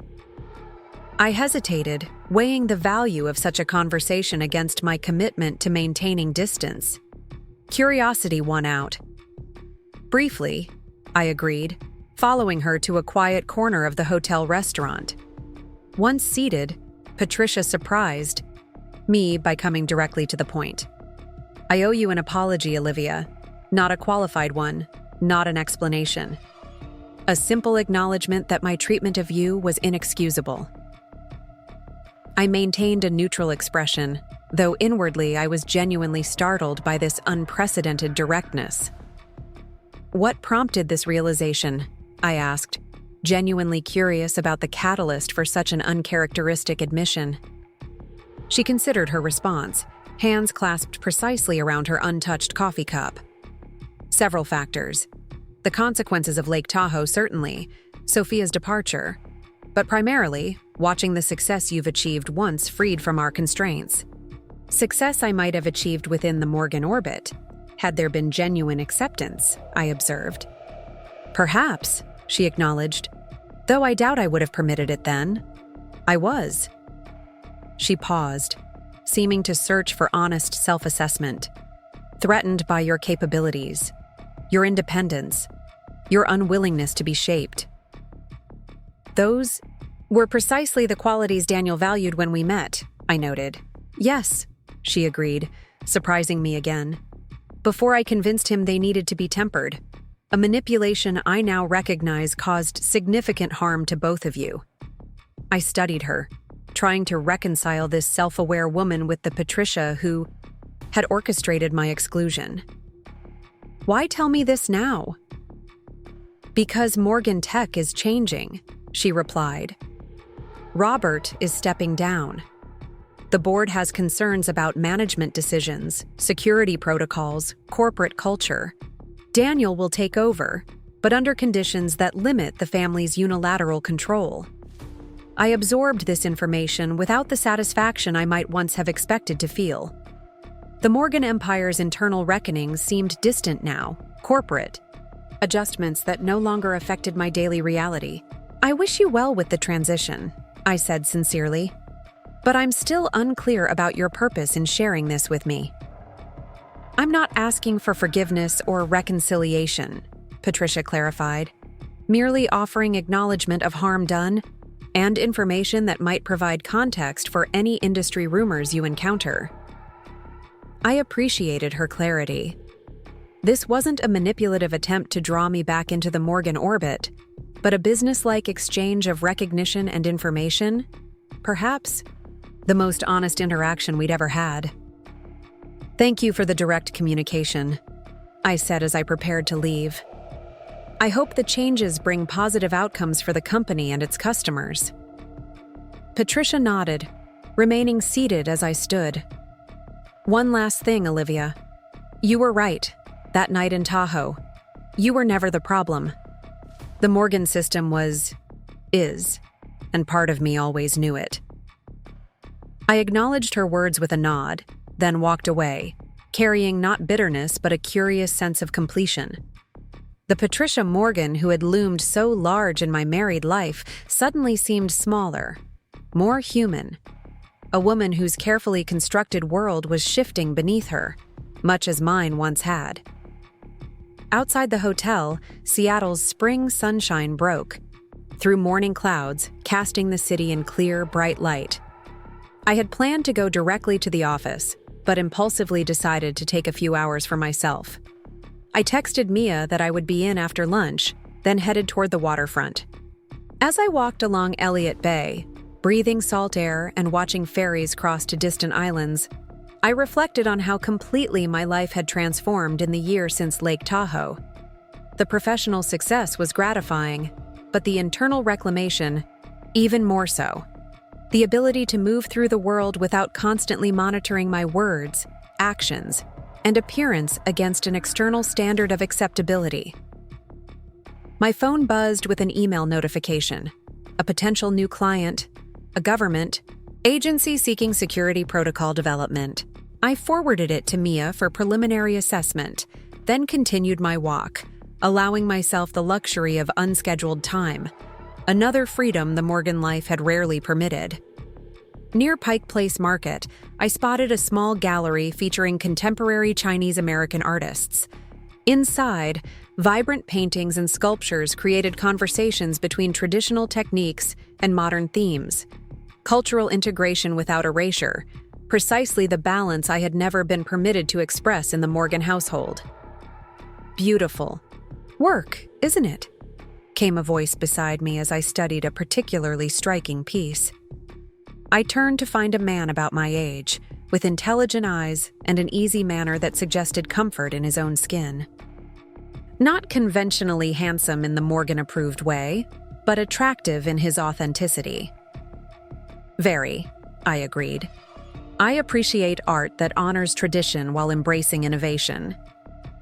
Michael Liu, he introduced himself, the gallery owner. Olivia Chen, I replied, accepting his offered hand. I was just passing by, but your window display drew me in. My goal exactly, he smiled. Are you interested in contemporary Chinese-American art, or was it just the colors that caught your eye? Both, I admitted. I'm Chinese-American. Myself, though my connection to the artistic traditions has been complicated. Cultural identity often is, he nodded. That's what much of this work explores: the navigation of multiple worlds without losing yourself in the process. We fell into easy conversation about the exhibition, then broader topics of cultural integration and personal authenticity. I learned he had left a corporate career to open the gallery, prioritizing passion over security in a way that resonated with my own recent choices. "Would you be interested in coming to our opening reception next Friday?" he asked as I prepared to leave. "We're featuring a new artist who explores cybersecurity themes through traditional brush painting techniques. Given your name badge from the tech conference, it might interest you professionally as well as personally." I accepted the invitation with genuine interest, exchanging contact information free from the calculation that had characterized my social interactions during my marriage. Just two professionals with shared interests. No agenda beyond potential connection. Walking back to my office afterward, I reflected on the spontaneous encounter. How different from the carefully vetted and approved interactions of my Morgan life. The gallery opening might lead to professional collaboration, personal friendship, or simply an interesting evening of art appreciation.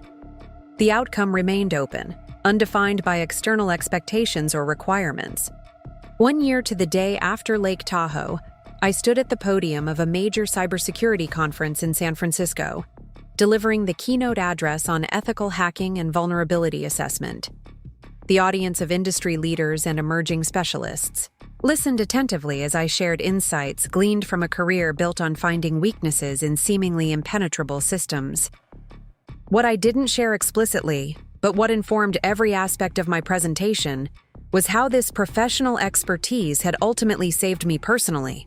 How the skills of identifying vulnerabilities, documenting evidence, and implementing countermeasures had enabled me to break free from a system designed to consume my identity.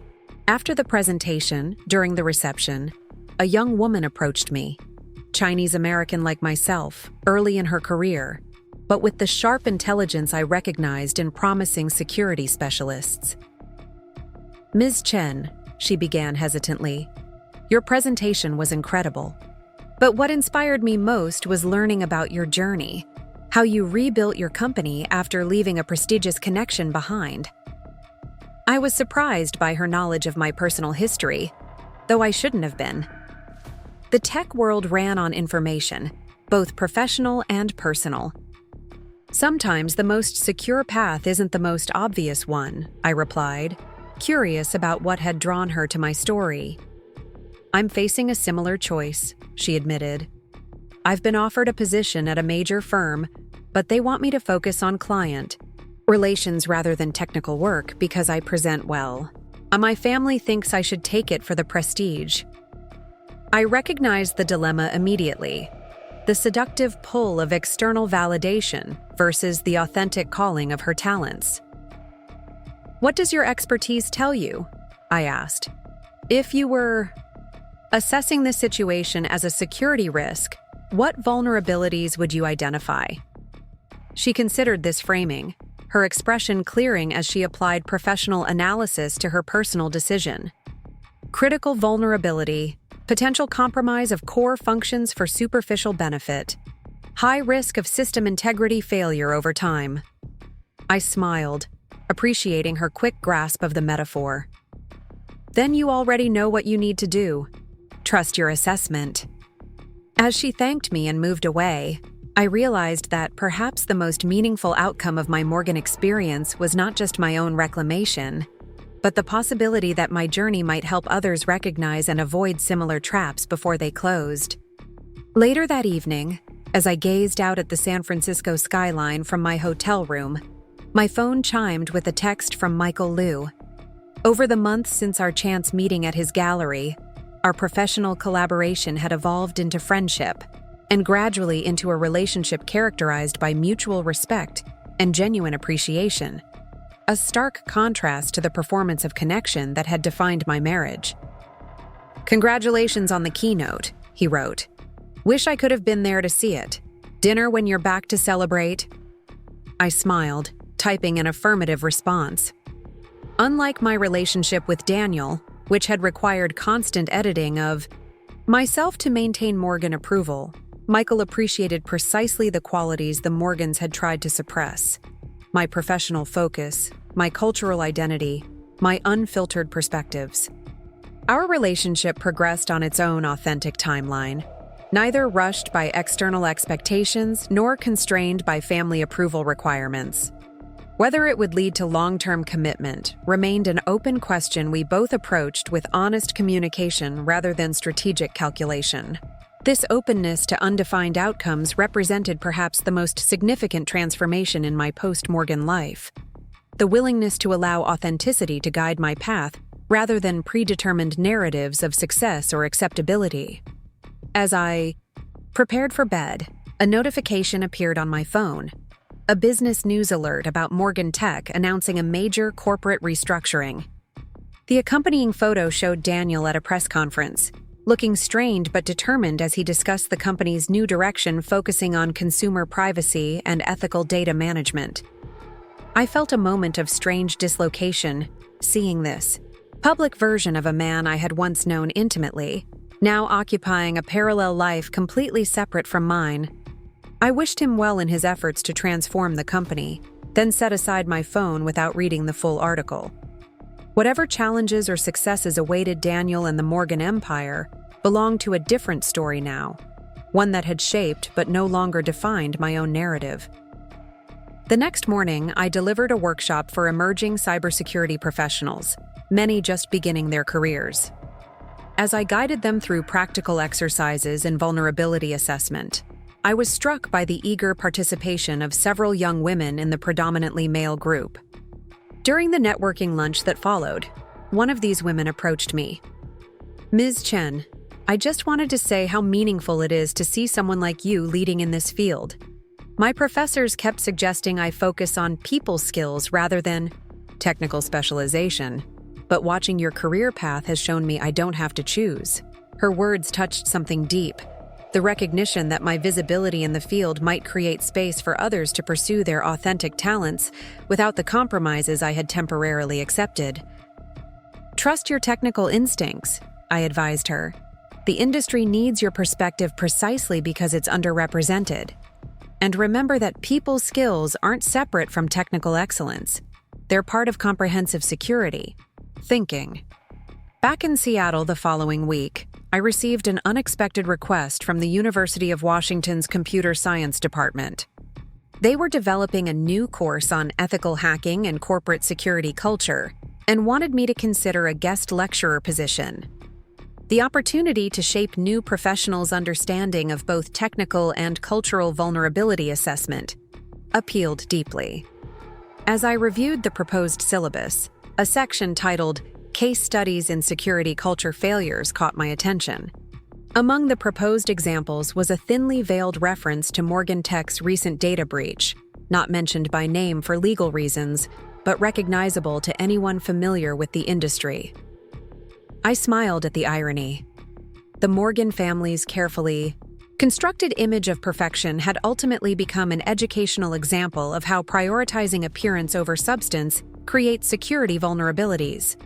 Rather than removing this section, I added suggestions for examining how hierarchical cultures resistant to internal criticism often develop systemic blind spots.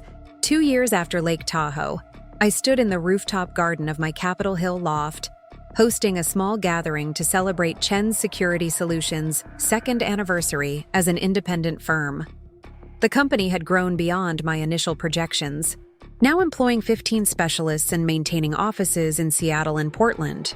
Among the guests mingling in the evening sunshine were my parents, Mia and her husband, Sophia and her now fiancé Alex, several key team members, and Michael, who had become an increasingly important presence in my life. The conversation flowed easily between professional achievements and personal connections, technology trends and art exhibitions, an integration of aspects of my identity that had never been possible in the Morgan world. My father approached, glass of wine in hand. "I spoke with your mother earlier about visiting Shanghai next spring," he said. "Would you be interested in joining us? It's been too long since you connected with that part of your heritage." Felt a surge of emotion at the invitation. During my marriage, international travel had been exclusively planned around Morgan business interests and social connections.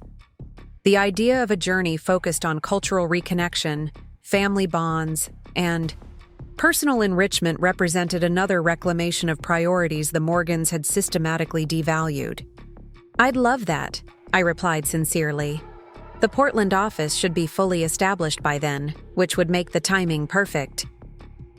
As the evening progressed, I found myself in conversation with Sophia, who had successfully launched her interior design firm and recently accepted a major commercial project that would significantly expand her professional reputation. "I saw Patricia last week," she mentioned casually. "At a charity function I couldn't avoid. She asked about you." "What did she want to know?" I asked, curious but not concerned. "Just if we were still in touch, how your business was doing." Sophia shrugged. I kept it vague and professional, but she seemed genuinely interested, not just gathering intelligence. "The Morgans are adapting to a changing reality," I observed. "Their traditional methods of influence are becoming less effective in both business and social spheres." "True," Sophia agreed. "Though I've noticed something else recently. Small changes in how they operate. James mentioned that Daniel has implemented new management practices at Morgan Tech, more collaborative decision-making, less hierarchical control. And Patricia's charity foundation has started funding programs for women in technology, including scholarships specifically for minority students." I absorbed this information with interest but without investment in the outcome. Whether the Morgans were genuinely evolving or simply adapting their strategies for continued influence wasn't my concern. My investment in their narrative had ended when I walked away from that restaurant in Lake Tahoe. "Growth is possible for anyone," I said diplomatically. "I wish them well with it." As sunset painted the sky in brilliant orange and gold, I found myself standing slightly apart from my guests, taking in the scene with a profound sense of contentment. My life had assumed a shape entirely of my own design. A successful business built on genuine expertise, relationships based on mutual respect rather than strategic advantage, a living space that reflected my authentic aesthetic rather than socially approved displays of status. Michael joined me, following my gaze across the gathering. "Happy?" he asked simply. "Completely," I replied, realizing the truth of it. The peace I felt wasn't dependent on external validation or achievement, but on the fundamental alignment between my outer circumstances and inner values. A congruence I had sacrificed during my years with the Morgans. "I have something for you," he said, handing me a small, flat package wrapped in simple paper. An anniversary gift of sorts. Inside was a framed Chinese proverb, beautifully rendered in traditional calligraphy. "The caged bird thinks flying is an illness." It reminded me of your journey, Michael explained. How what others perceived as instability, your resistance to confinement, was actually your natural state trying to reassert itself. I was touched by his insight and the perfect metaphor for my experience. "It's beautiful," I said, genuinely moved, and absolutely accurate. Later, after our guests had departed, I stood alone in my rooftop garden, watching distant lightning illuminate the horizon over the Cascade Mountains. The approaching storm seemed a fitting metaphor for the journey I had navigated, weathering darkness to emerge into clearer air, transformed but intact. My phone chimed with a final message for the evening, a text from the young woman I'd counseled at the San Francisco conference. Turned down the client relations position, started my own security consultancy instead. Already have 2 clients. Thank you for showing me it was possible. I smiled, tucking the phone away and lifting my face to feel the first cool raindrops. The exclusion from those family photos had been the final push I needed to reveal my true identity. Not just to the Morgans, but to myself. In losing what I thought I wanted, I had found what I actually needed, not acceptance from people determined to reject me, but the courage to live authentically as myself. From the pool house at Lake Tahoe to the rooftop garden in Seattle, my journey hadn't been about revenge, but reclamation. The Morgans had tried to make me smaller, to reduce me to an accessory in their carefully curated image. Instead, they had inadvertently set me free. As rain began to fall more steadily, I remained in my garden a moment longer, water soaking my hair and clothes. No Patricia-approved awning sheltered me from this natural element. No Morgan sensibility suggested I retreat from the impropriety of getting wet. In the distance, thunder rumbled. Nature's applause for a story concluded on my terms. Up next, you've got 2 more standout stories right on your screen. If this one hit the mark, you won't want to pass these up. Just click and check them out.